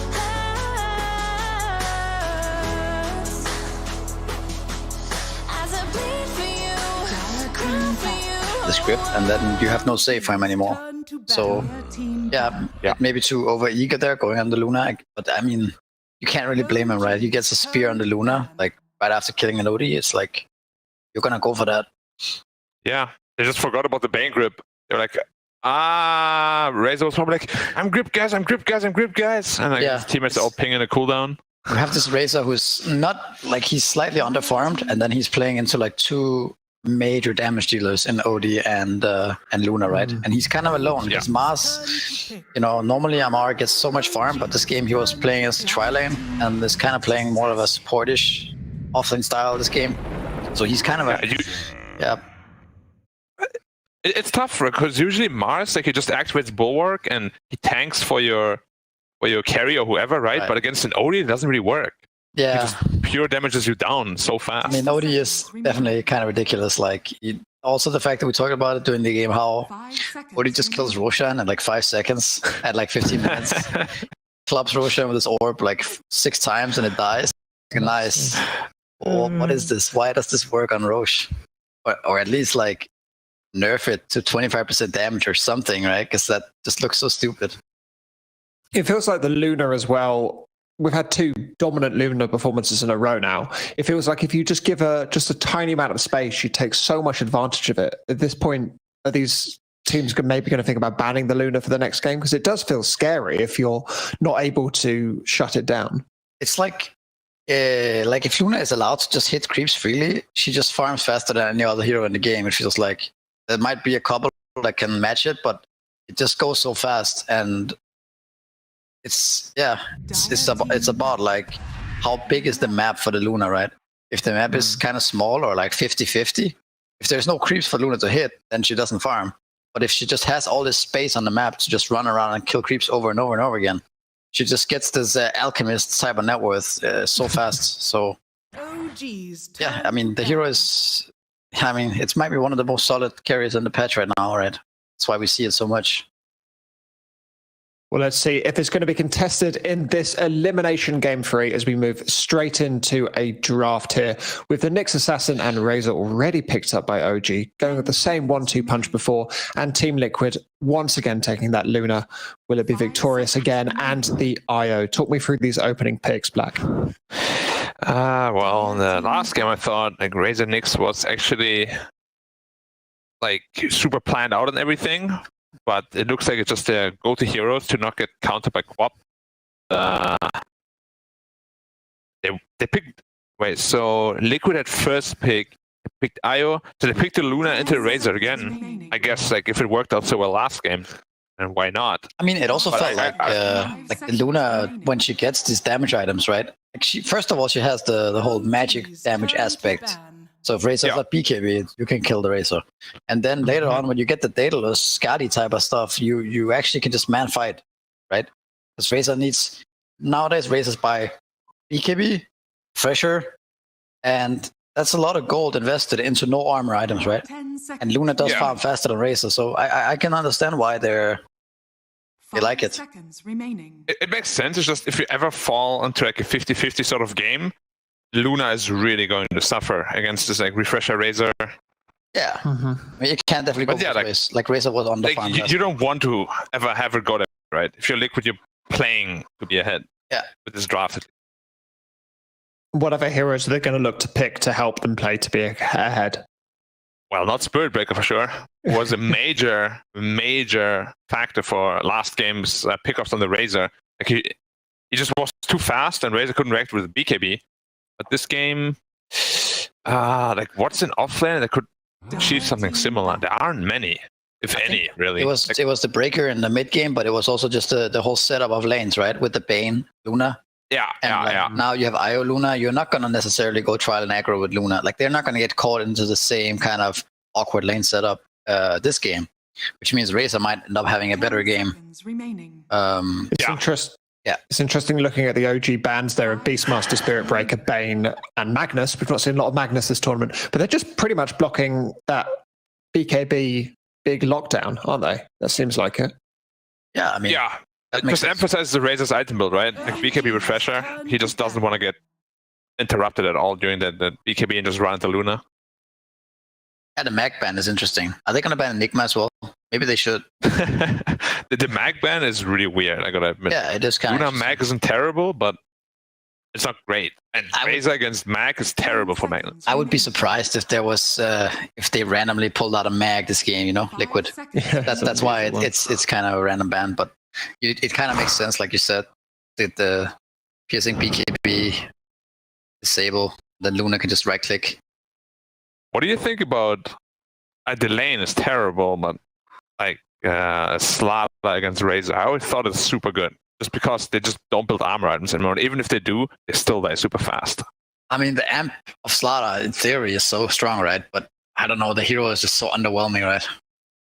Like what? Could you lane IO Slaughter against Razor and win the lane with like the bash damage and stuff? Depends on the support, I guess. But I think it's not easy. It's tough, right? Yeah. Yeah. So like, if I'm you're just thinking about this Razor hero, it's so popular. There must be like heroes that really just own it. There's stuff and like Slaughter in theory is one of them. There's also other approaches, right? Like the Nature's Prophet that Secret did is another approach where you play like offlane Furion with like some kind of melee 4, and then it just suppresses his game, right? It makes his game uncomfortable. He can't really use the link too much, and then suddenly he's not this top net worth guy who's just dominating the lane. He's just some whatever guy. And I think that's another approach. Like, yeah, he's really relying on winning the lane as a Razor. Like, if you don't snowball lane, you just don't farm fast. It's a tricky one. We've got Team Liquid. They've banned out the Shadow Demon, the Invoker, and the Templar Assassin. What are they going to be looking to pick up here to facilitate this draft? Oh, Wyvern. Okay. So now they've got a Winter Wyvern to go against. Yeah, so they kind of tried to identify the problem from last game, right? Like Razor's dying to all this physical damage. Just pick a Wyvern to protect him. So they go with OD Monkey. Do you think this is their dual offlane? Or I guess they might be like flexing it, kind of. Yeah, it could be mid OD again. I think it just depends on what they pick middle, like OG for the last pick. Yeah, but they can definitely just go both ways. And yeah, it's we've seen Monkey King do a lot of work in many of the games. Just cutting the backline, making sure that the supports don't use their spells. But this lineup looks really scary again. Like this OD Luna core is, and with the IO as well, pretty scary. Yeah, dude, OD, IO, and Roshan, you probably just kill in 10 seconds, right? Yep. I don't know. Ember into OD, what the hell? This better be support Ember, man. Like, no. Ember cannot lane against OD. It's impossible. But you can't you? Is it that bad? It's so bad. Like, you can kind of adjust the skill build where you skill more orb levels, and you literally just can't do anything. Right. It's rough, yeah, I've played that. It's like literally... in the game, it's pretty good, though. Right? In the game, it's okay, yeah. But that's assuming you actually have a game. Could they be assuming it's an offlane OD, then? Potentially, but like OD is a hero where it's never clear. Like, they could even put Monkey King middle now, which is really bad for them. They have last pick, right? I mean... Right now, they do. OG are pretty flexible. Like, they could play Ember carry, they could play Ember mid, they could play Razor carry, Razor offlane. It could, but they're gonna.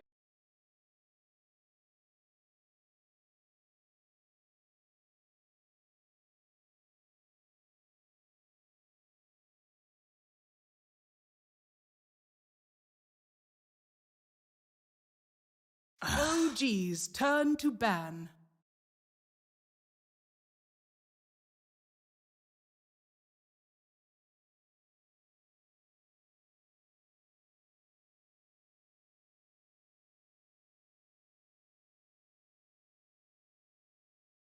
Ten seconds remaining. 5 seconds Dire remaining. team ban.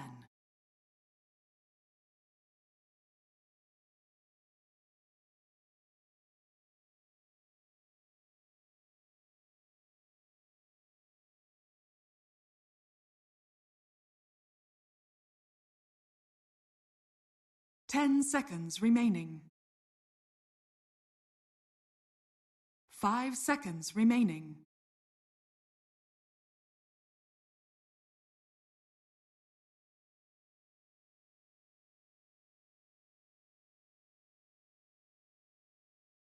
Playing against OD Monkey. Because you just How did they Talk me through that logic. just because I think it makes sense with the rest of their heroes. And it's Tinker looks like a pretty good hero here against Team Liquid's heroes. They don't really have a way to catch the Tinker. Like Monkey maybe a bit, but it's kind of unreliable, right? Yeah. And then I Tinker think looks really good, but how do they kill buildings? It's the only problem. Razor needs don't, I axe guess. for that. I mean, they just play for the Tinker instead. So they kill heroes and then they can kind of towers, right? They don't force the issue on towers the same way. Could definitely work, especially if Liquid now picks a hero that's weak to Tinker. I can definitely see that happening. It's hard to see it coming here because the Ember. But I mean, that's just my take, right? I don't know if that's actually what's going to happen here, but I could see that being really strong for them. Real question is, what is the flex pick going to be that opens up the OD for both lanes still? 10 seconds. I think potentially?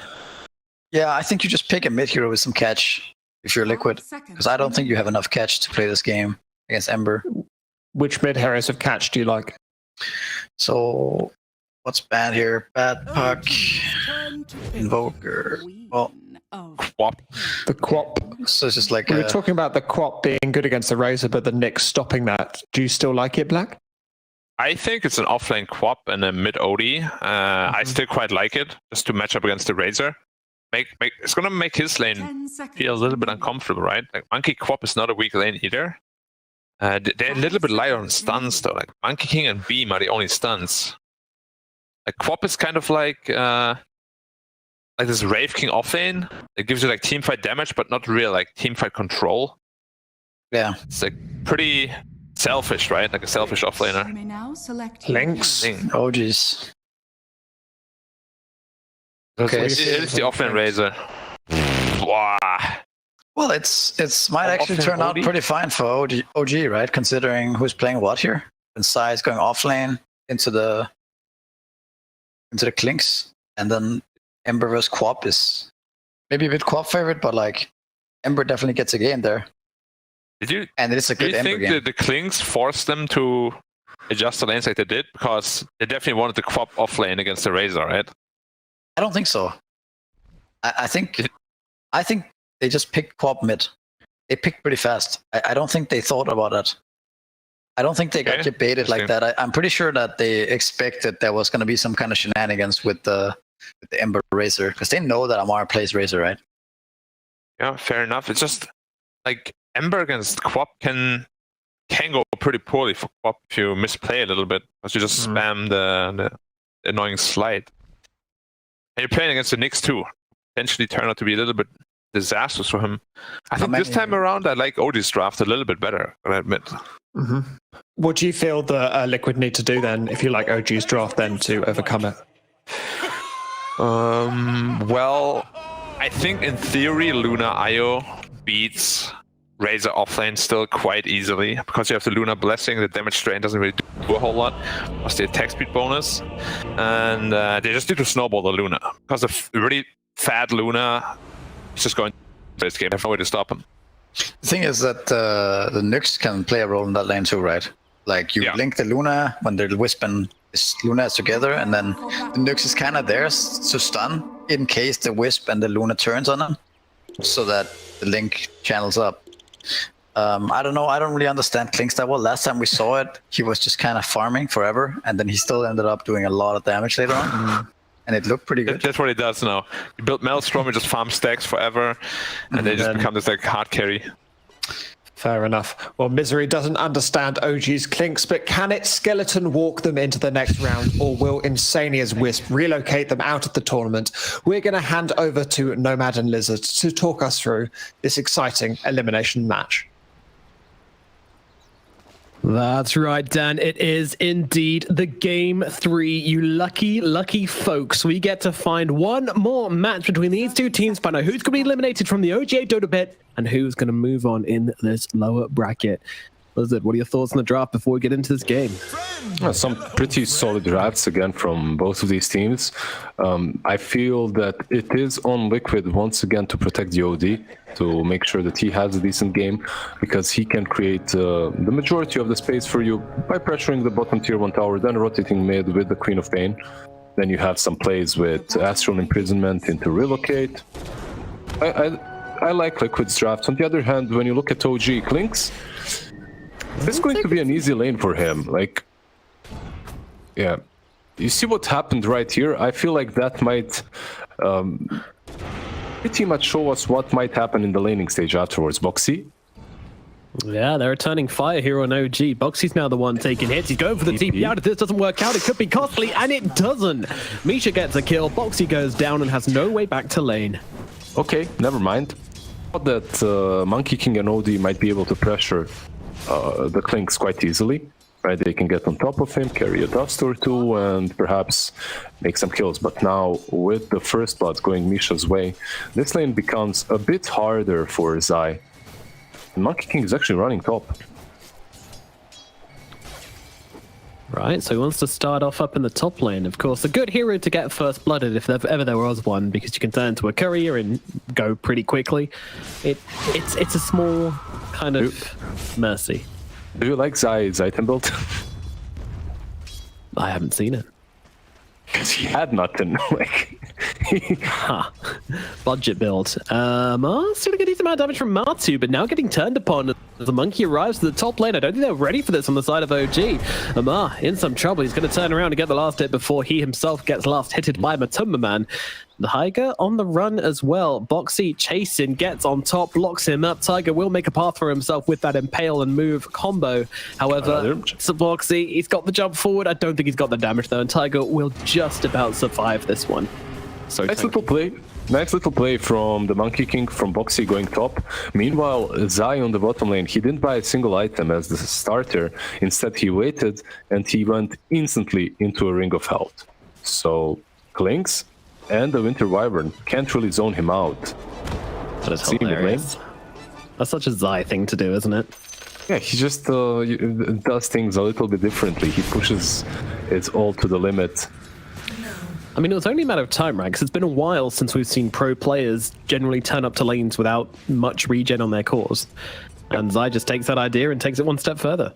Yeah, most of the time on this OD, you go for crown and 3-4 branches, right? And you buy some regen afterwards, but this is a decent approach considering that he was alone in the lane. He can't really hit back, right? All he needs to do is just survive. And of course, you're playing against a Clinks. You know, he does get so much free harass on you with those searing arrows. It's very annoying to play into.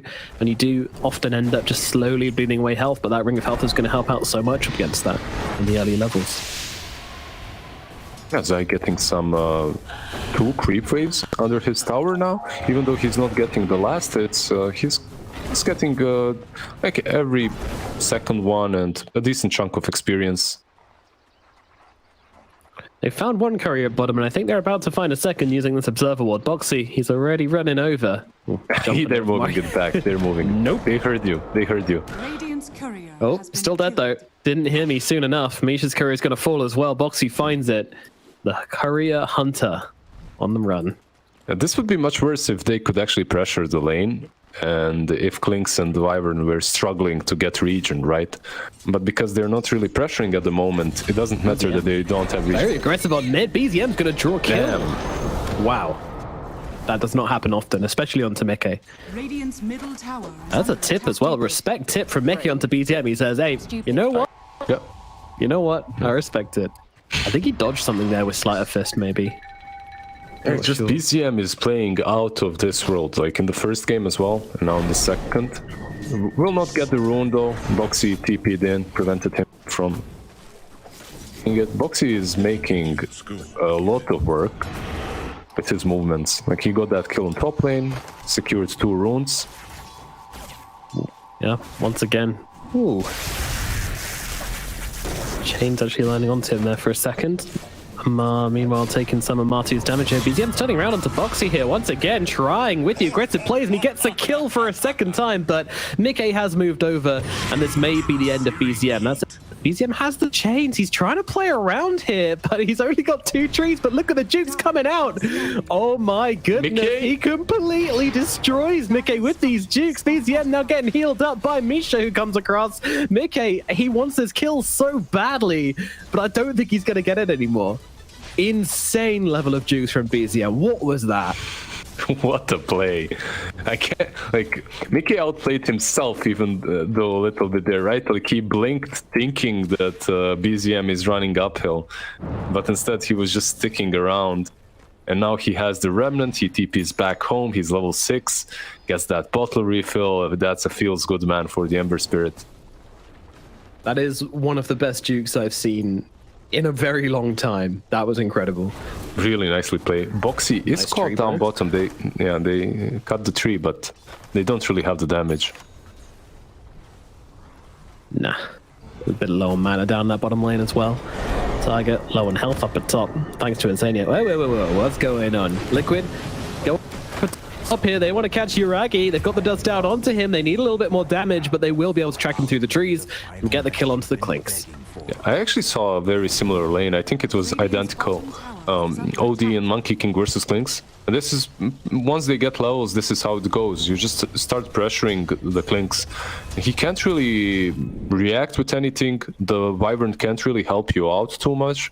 And once Meteor Hammer is there, it becomes increasingly dangerous for Yuragi to actually remain here. Yeah. Luckily, Clinks with his Burning Barrage, he is now a hero which can somewhat jungle, but you really don't want to be in that situation as a Clinks. You want to be dominating your lane. Yeah, that's why he's going for the Maelstrom too, right? Like, a couple of stacks and he's completely back in the game, so I'm not too worried for the Clinks. It's not that old hero that actually had to win the lane. Yeah, for sure. But also, it's not a case of, you know, the Clinks losing the lane, which is the issue. It's more the fact that Zai's going to win the lane. And we know how much he can do in this OD when he starts rolling. Yeah, I completely agree. Taiga and Razor on that top lane that we haven't talked about are doing kind of fine. But Man is definitely leading the net worth charts. But Amar is finding some farm here too. Boxy looking to get involved in the top lane action as well. Tiger might be taking a step too far forward here. Monkey King Razobo though. That said, Boxy might be looking to take a couple of big creeps here. Let's see if he can manage it. Yeah, gets 2 of them, but might give his life for this one if he's not careful. Tiger's coming on over. BZM doesn't want to chase because he knows Mickey's nearby. He doesn't want to tempt the Queen. Oh, Mickey on top of BZM already. Meanwhile, down at bottom, they've got that Meteor Hammer up onto Zai, and he's immediately going to make the play onto Misha. Kill. Taiga rotates in, but they don't really... this hero. Like, Taiga rotates in, he does manage to land an Impale on Zai, but how do you kill him? He has 700 HP, top lane, Amar. Yeah, he's on the run here. 3 heroes on top of him, and I don't think he's getting out of this one. The race is going to get brought down. Another rotation from Boxy is successful as he continues to sow chaos. But look at BZM. He's angry. Oh, great usage of the Quelling Blade inside the Sleight of Fist to cut down Boxy's trees. That was very cheeky. BZM is always there to mess up Liquid's plans. Nice play indeed with the Quelling Blade. And now it's all about his rotations, really. He needs to completely change the equilibrium of this game, and he will by rotating top. The only problem is there's a ward, and it might spot him, most likely. Radiant structures are fortified. Oh, Yuragi gets brought down at bottom. That's a pretty big deal. Meanwhile, BZM moving into the top. He's got the chains onto 2 here. Wants to bring down Insania. Oh, the TP's coming over from Boxy, and that's going to force BZM and Amar off the top lane. They don't want to overextend onto this. Look at Zai, by the way. This is so efficient. Like, he did take down the tier 1 on the bottom lane, but he knows that no one is defending mid, gets in there, uses one meteor hammer, goes away. He was also chasing Yuragi. Yuragi was forced to go mid into ever-loving hands of Mickey, who finished him off.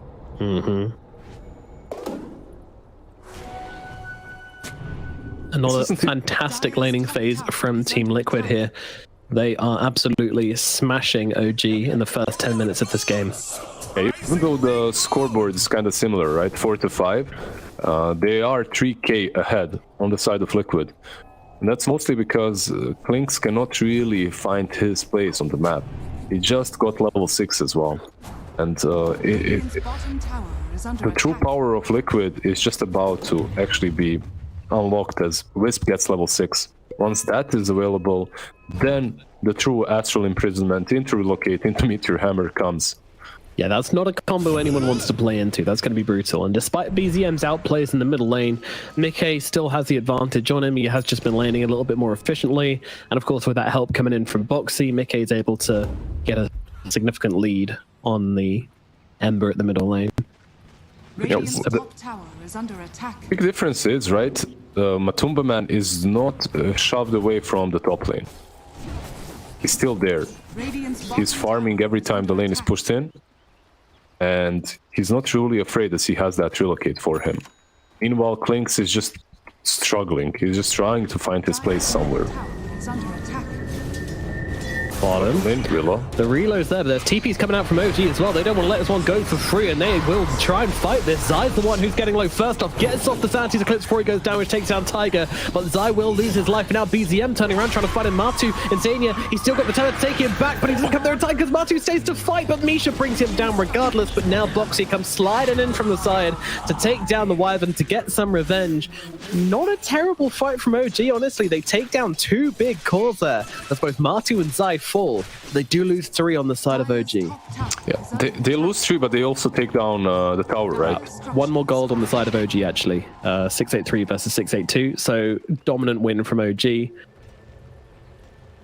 That 1 extra gold going to make all the difference. It's a huge difference, yeah. Massive.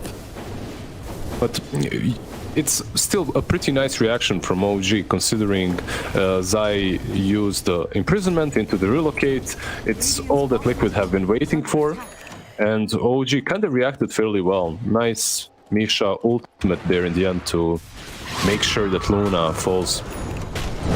Tiger, hello. They've managed to find the Queen of Pain here. Nicely caught out, and the damage is in. Mickey goes down. Great catch from Tiger, finding his ex-teammate in the jungle. Meanwhile, towards top. Yeah, getting lashed up here by Amar. Mar now going to turn around and deal with Boxy instead. It's a consolation prize, but one they will happily take.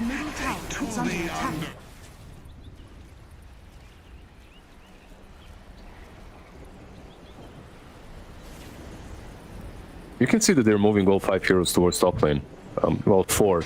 They need to make sure that this tier 1 falls, and BZM should probably dive this now. Yeah, they're looking for that Outworld Devourer. Misha's going to keep the slows coming onto him. BZM should be able to catch up with him without any true difficulty here. Misha's going to ensure the kill.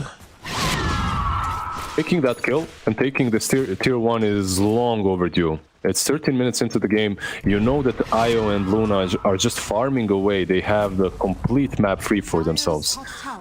So you need to start taking some objectives. After this, we might see Taiga just go into a Vendetta, and they might set up something around the mid lane, or perhaps the triangle. They very well might.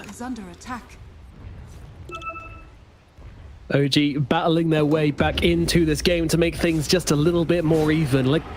Though they are still ahead. They have this Luna. She is farming, but OG are coming in for the aggressive. Yeah, and if you click on Klinks, you'll see that he has that Maelstrom completed, and because of that Maelstrom, it's his accelerator, right? From the moment he gets this item, his net worth pretty much skyrockets. So he should start catching up with the Luna, and he can also join the fight. Misha. Yeah, they're sacking this Misha up at the top side here for sure. Zai will say, my kill. Get off the Queen of Pain.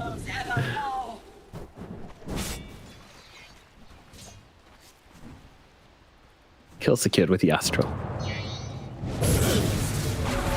Do you think the Clinks' farmers... Oh, hello, BZM. Trying to fight over this illusion rune, but Insania is the one who takes it. But you can see how confident BZM is here. You know, he's seen 2 heroes which don't have a stun, so he knows that he can just kind of play around with them.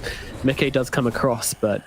Oh, he's also trying to hunt here for BZM. He knows he's low. He's low on mana. Might still find him here. Careful, BZM. Careful. He backs out. Yeah, Mickey, he didn't dare to blink in deeper. He couldn't really tell where Ember was exactly, so I can't really blame him for that. One thing that you were completely right about is that they don't really have a lot of catch on the side of Liquid. That's why BZM is so ballsy. That's why he's fighting them without a worry in his mind. That will change a little bit once Boxy gets Atos. It's not really the most common item on Monkey King. I believe Kuroki usually buys it when he's playing 5 Monkey. He gets that Gleipnir. But it's something that Liquid definitely needs in a game such as this one. Top lane, they've got the Astral out on to the Nyx Assassin, but that's not going to make a difference as Amar's able to chase down Zai. Nice free kill for Amar there, set up by Tiger very nicely. It feels like it's a bit easier for OG to make these pickoffs at the moment. The only way Liquid really plays is with Astral into the relocate.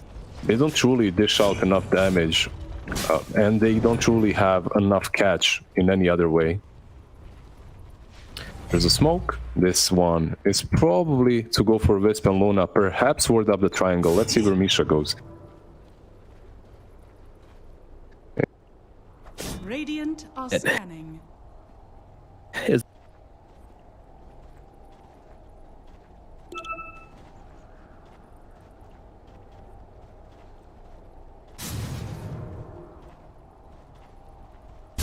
about to reset. You're setting up for Io and Luna once they return there, but it is definitely dangerous. And you see these 2 wards on the bottom lane now from the Radiant, like they're so sneaky. They will just wait for any single hero to show up there and then follow up with Nyx. For sure. BZM happy to show at bottom. Once again, you know, he's really not worried about these heroes. There's the only thing which could possibly stop him from getting away is a boundless strike, and even then it's short. It's not a real stun. You can see that Nyx is actually doing exactly that. He's going towards bottom lane. But what can they... I don't think they have a kill here. Just the 2 of them? No, probably not. Martu has a BKB now finished up, so definitely not. That's not happening. Maybe an IO kill, but yeah, that's not really what you were going there for. No, ultimately, I mean, Liquid kind of just outmaneuvered OG a little bit there. OG wasted a lot of time trying to make something happen in this bottom lane. Didn't really work out for them. But still, I mean, there's also the factor that Liquid are ahead and they're not really making plays. This is kind of what I feel like happened in game 1, where they came out with a narrow lead after the laning phase and then capitalized upon that lead very well. And then they kind of let the tempo drop. Yeah, but it's just that they don't really have anything in their arsenal that will allow them to make plays. At this point in the game, they just don't. Like, don't you find it strange that Zai is farming top lane? Like, it's not really a lane you expect an OD to be in, right? But because you're playing versus the Nyx and you don't have any catch, you're pretty much forced to be right there. BZM? This is interesting. Yeah, BZM. I mean, he forces a reload, forces a TP. Yeah, that's a value play in the bottom lane, that's for sure. Yeah. Although that said, if he walks down here with no mana, could be in some trouble. Dodging out the dagger. Boxy gonna land the stun. Thinking of committing for more, but Yuragi is just behind him, but Zai's coming into this one as well. This could be a real team fight here as Liquid bring in more heroes. OG, they are able to cut down the tree off that Monkey King. Meanwhile, Tiger, oh, nice ultimate out from Misha, just holding back the combo. And now the double stun from Tiger. That's very nice. Amar down the backlines. They're going to take down one. Zai is gone. Meanwhile, Mickey, he does just about escape and throw back that ultimate, but it's not really enough to turn this fight in their favor. Liquid are bleeding, and they are bleeding under the might of BZM and Amar. OG take down the big course. They get what they came for, and now they're going to take the tier 1 as their victory trophy. Yeah, that was all off of Misha's Winter's Curse. But I'm surprised that OD, yeah, you catch the Nyx, right? And you want to set up that Meteor Hammer. That's completely fine. But I'm surprised that they went so close. Like OD and Queen of Pain, by hugging each other, they actually allowed Misha to make that play. And it's not like Misha has a Blink Dagger. He has Aetherlands to work with, but that's it. So you should kind of see that coming. Well-prepared vision from... And it's not like Misha has a Blink Dagger. He has Aetherlands to work with, but that's it. So you should kind of see that coming.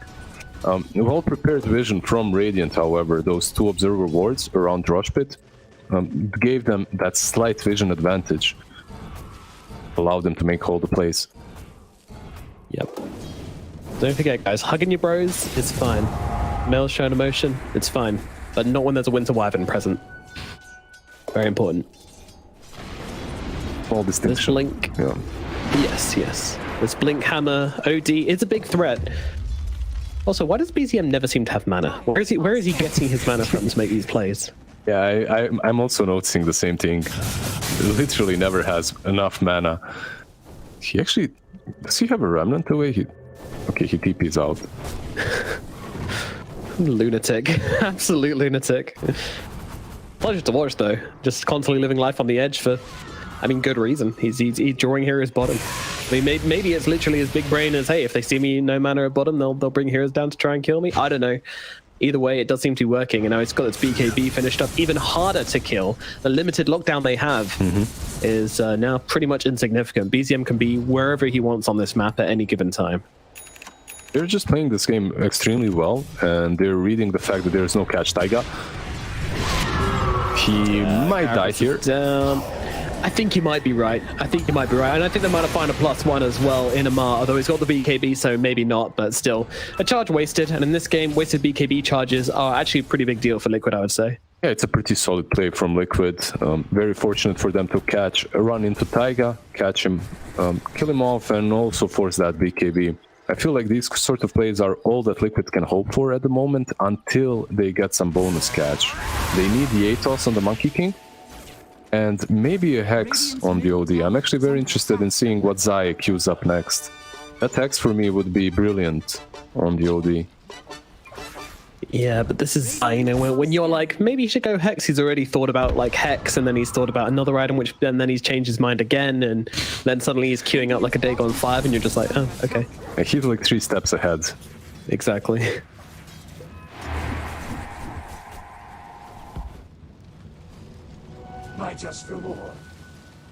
So, I mean, how is it exactly that OG have been able to come back after this terrible laning phase? Who's been the culprit to bring OG back into this game?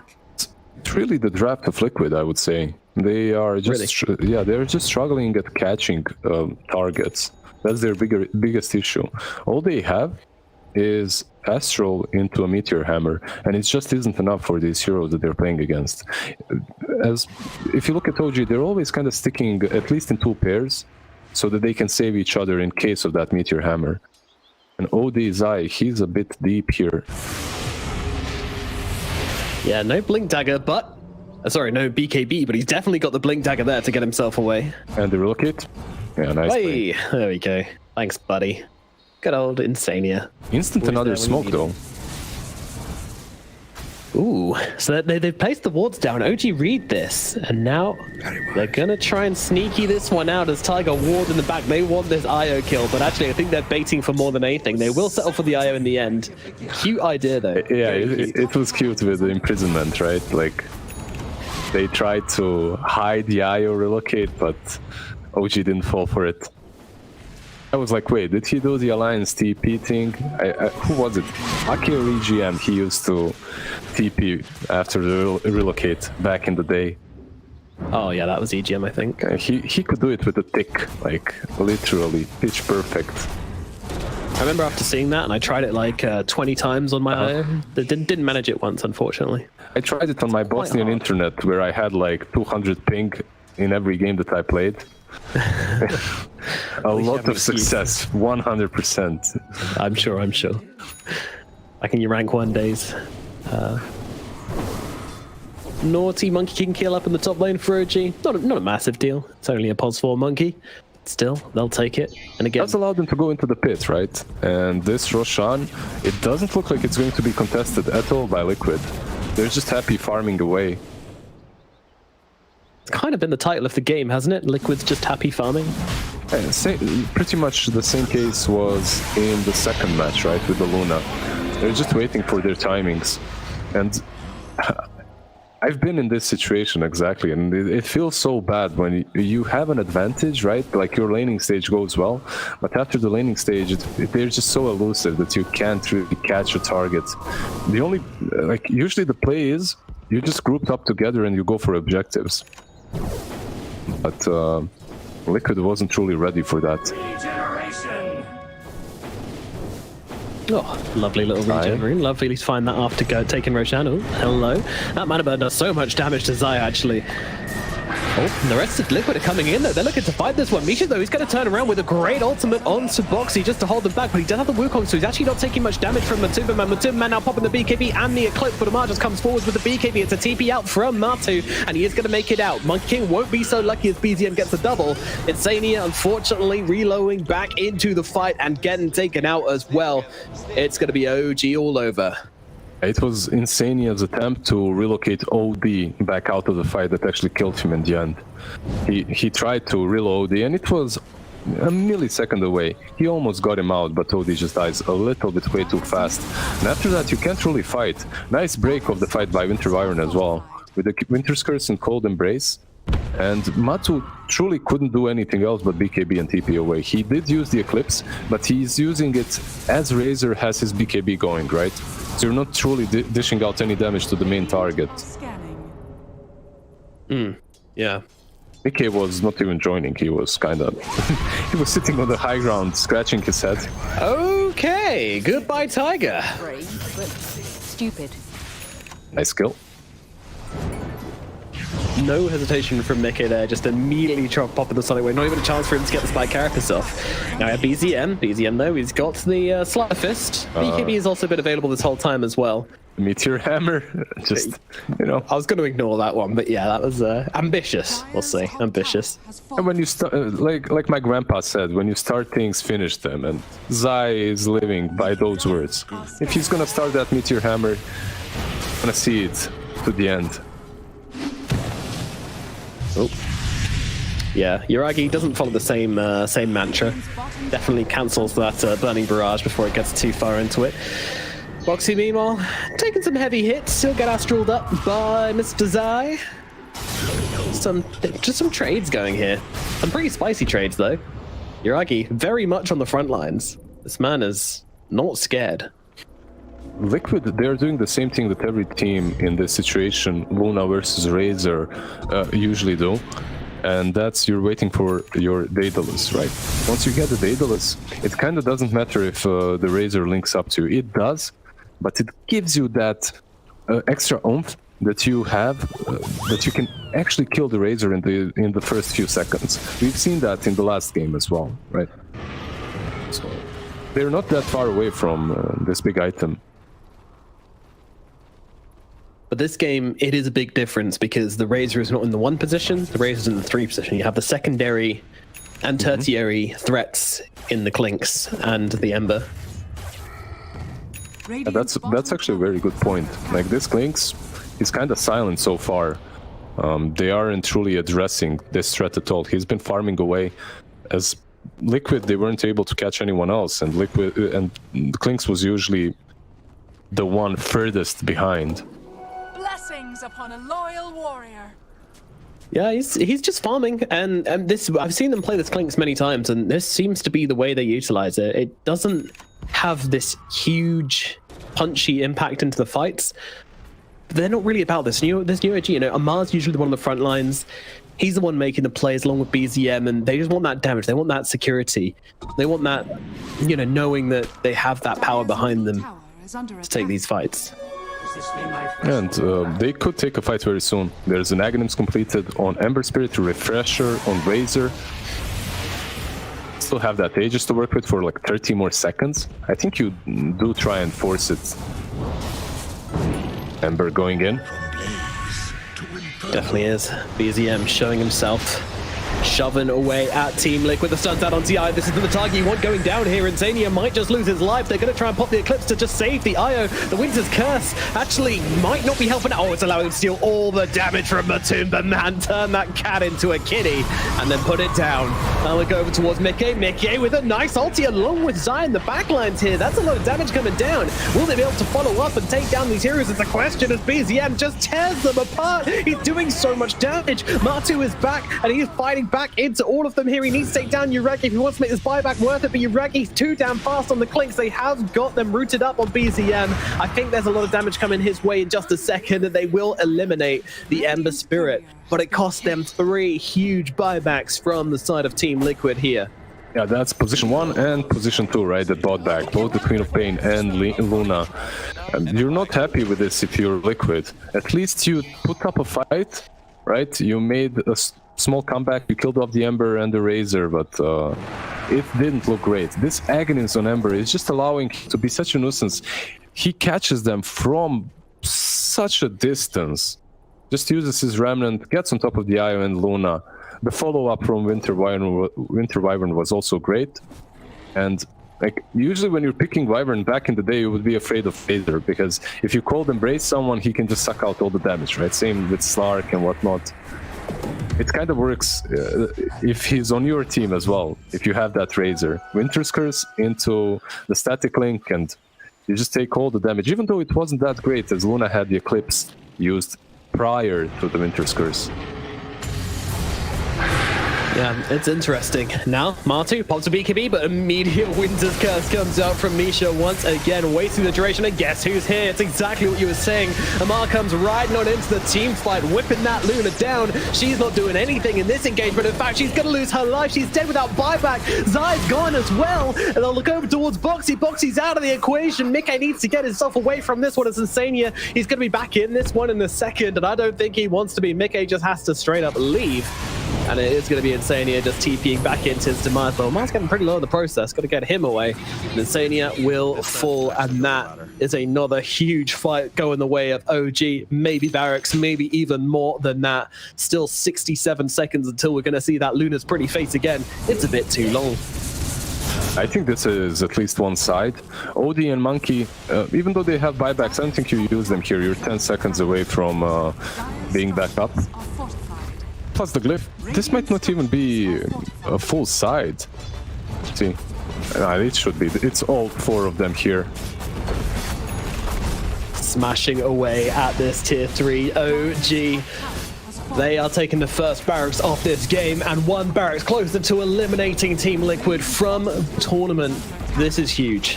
I mean, what could that mean for this team as well? Taking down Team Liquid, the current leaders of the EU DPC, the undefeated team. It's huge. Yeah, it's a huge boost in confidence, right? I don't think that these guys need it. They look... yeah, confidence is not what they're lacking. Yeah, they look pretty damn confident, but it still feels good to win versus Liquid, right? Always, especially when they're in this form. We still haven't seen a fight with Matumba Man getting the Daedalus, but it's getting to that point in which it might even be a little bit too late. There's a full Scuddy on the Clinks. Razor is getting closer into the Heaven's Halberd, so he's getting tankier. Another smoke. Tiger leading the charge once more. Mickey got to be careful. Oh, he gets stunned because he's got the shard. Oh, betrayed by his own shard. Mickey taking so much damage here. They're going to use a Winter's Curse to just run out the rest of his BKB. Not quite long enough. The BZM comes over. Going to be able to catch him up, and that's going to be a kill onto Mickey. Mickey dead. 120 seconds. That's so unfortunate. You know, like you get that shard, it's pretty much the standard build on any co-op at the moment. It's one of the core items for the build, right? But it's literally the only reason he dies there. And if you could see Mickey's computer now, he's actually Googling if you can sell shards in Dota 2. Can you drop it? They added that drop button. He's trying like, can I drop the shard somehow? Is it possible? Meteor Hammer going to slow them down ever so slightly, but I don't think there's any... Oh, Boxy, he's a little bit out of position here, and he's going to be punished mightily for it. And now they will move for their second lane of barracks. The noose is tightening for Team Liquid. Their chances of staying in this tournament are disappearing before their eyes. Middle lane of barracks starting to fall. There is a courier coming to Luna, but Tier 4s. He got caught there. The relocate from Insania. He was afraid that Luna might fall before Daedalus is even there. Yeah. Alright, Sanities? Sanities comes down, you know, it's just to go away, Sanities. Tickles them a bit. Please leave. Thank you. It worked. As well as a buyback from Boxy, of course. OG happy to just go back and claim Roshan. It is now up. Aegis available. Roshan in his lovely little Santa hat. That's what, a shard? Who gets it? Doesn't even matter anymore for OG. The second Rosh or third? I can't remember. I believe it's the second one, right? We didn't really see a lot of Roshans. I guess you give it to the Razor. He's the... Yeah, he's the only one around that needs it, so... Nope. Alright, shard my boy up. Taking it, going, no, that's for me. Thank you very much. What does Razor Shard even do? I see it that. I'm literally reading it right now. It's the old... It's the old passive that Razor had, right? The zap. Oh, okay. The little zap, the occasional zoop. Storm Surge. It's a slow for 50% and 150 damage, so... Yeah, pretty annoying for Luna, and that's for sure. It actually zaps multiple targets, which is also nice. Up to 2 enemies. It's forked.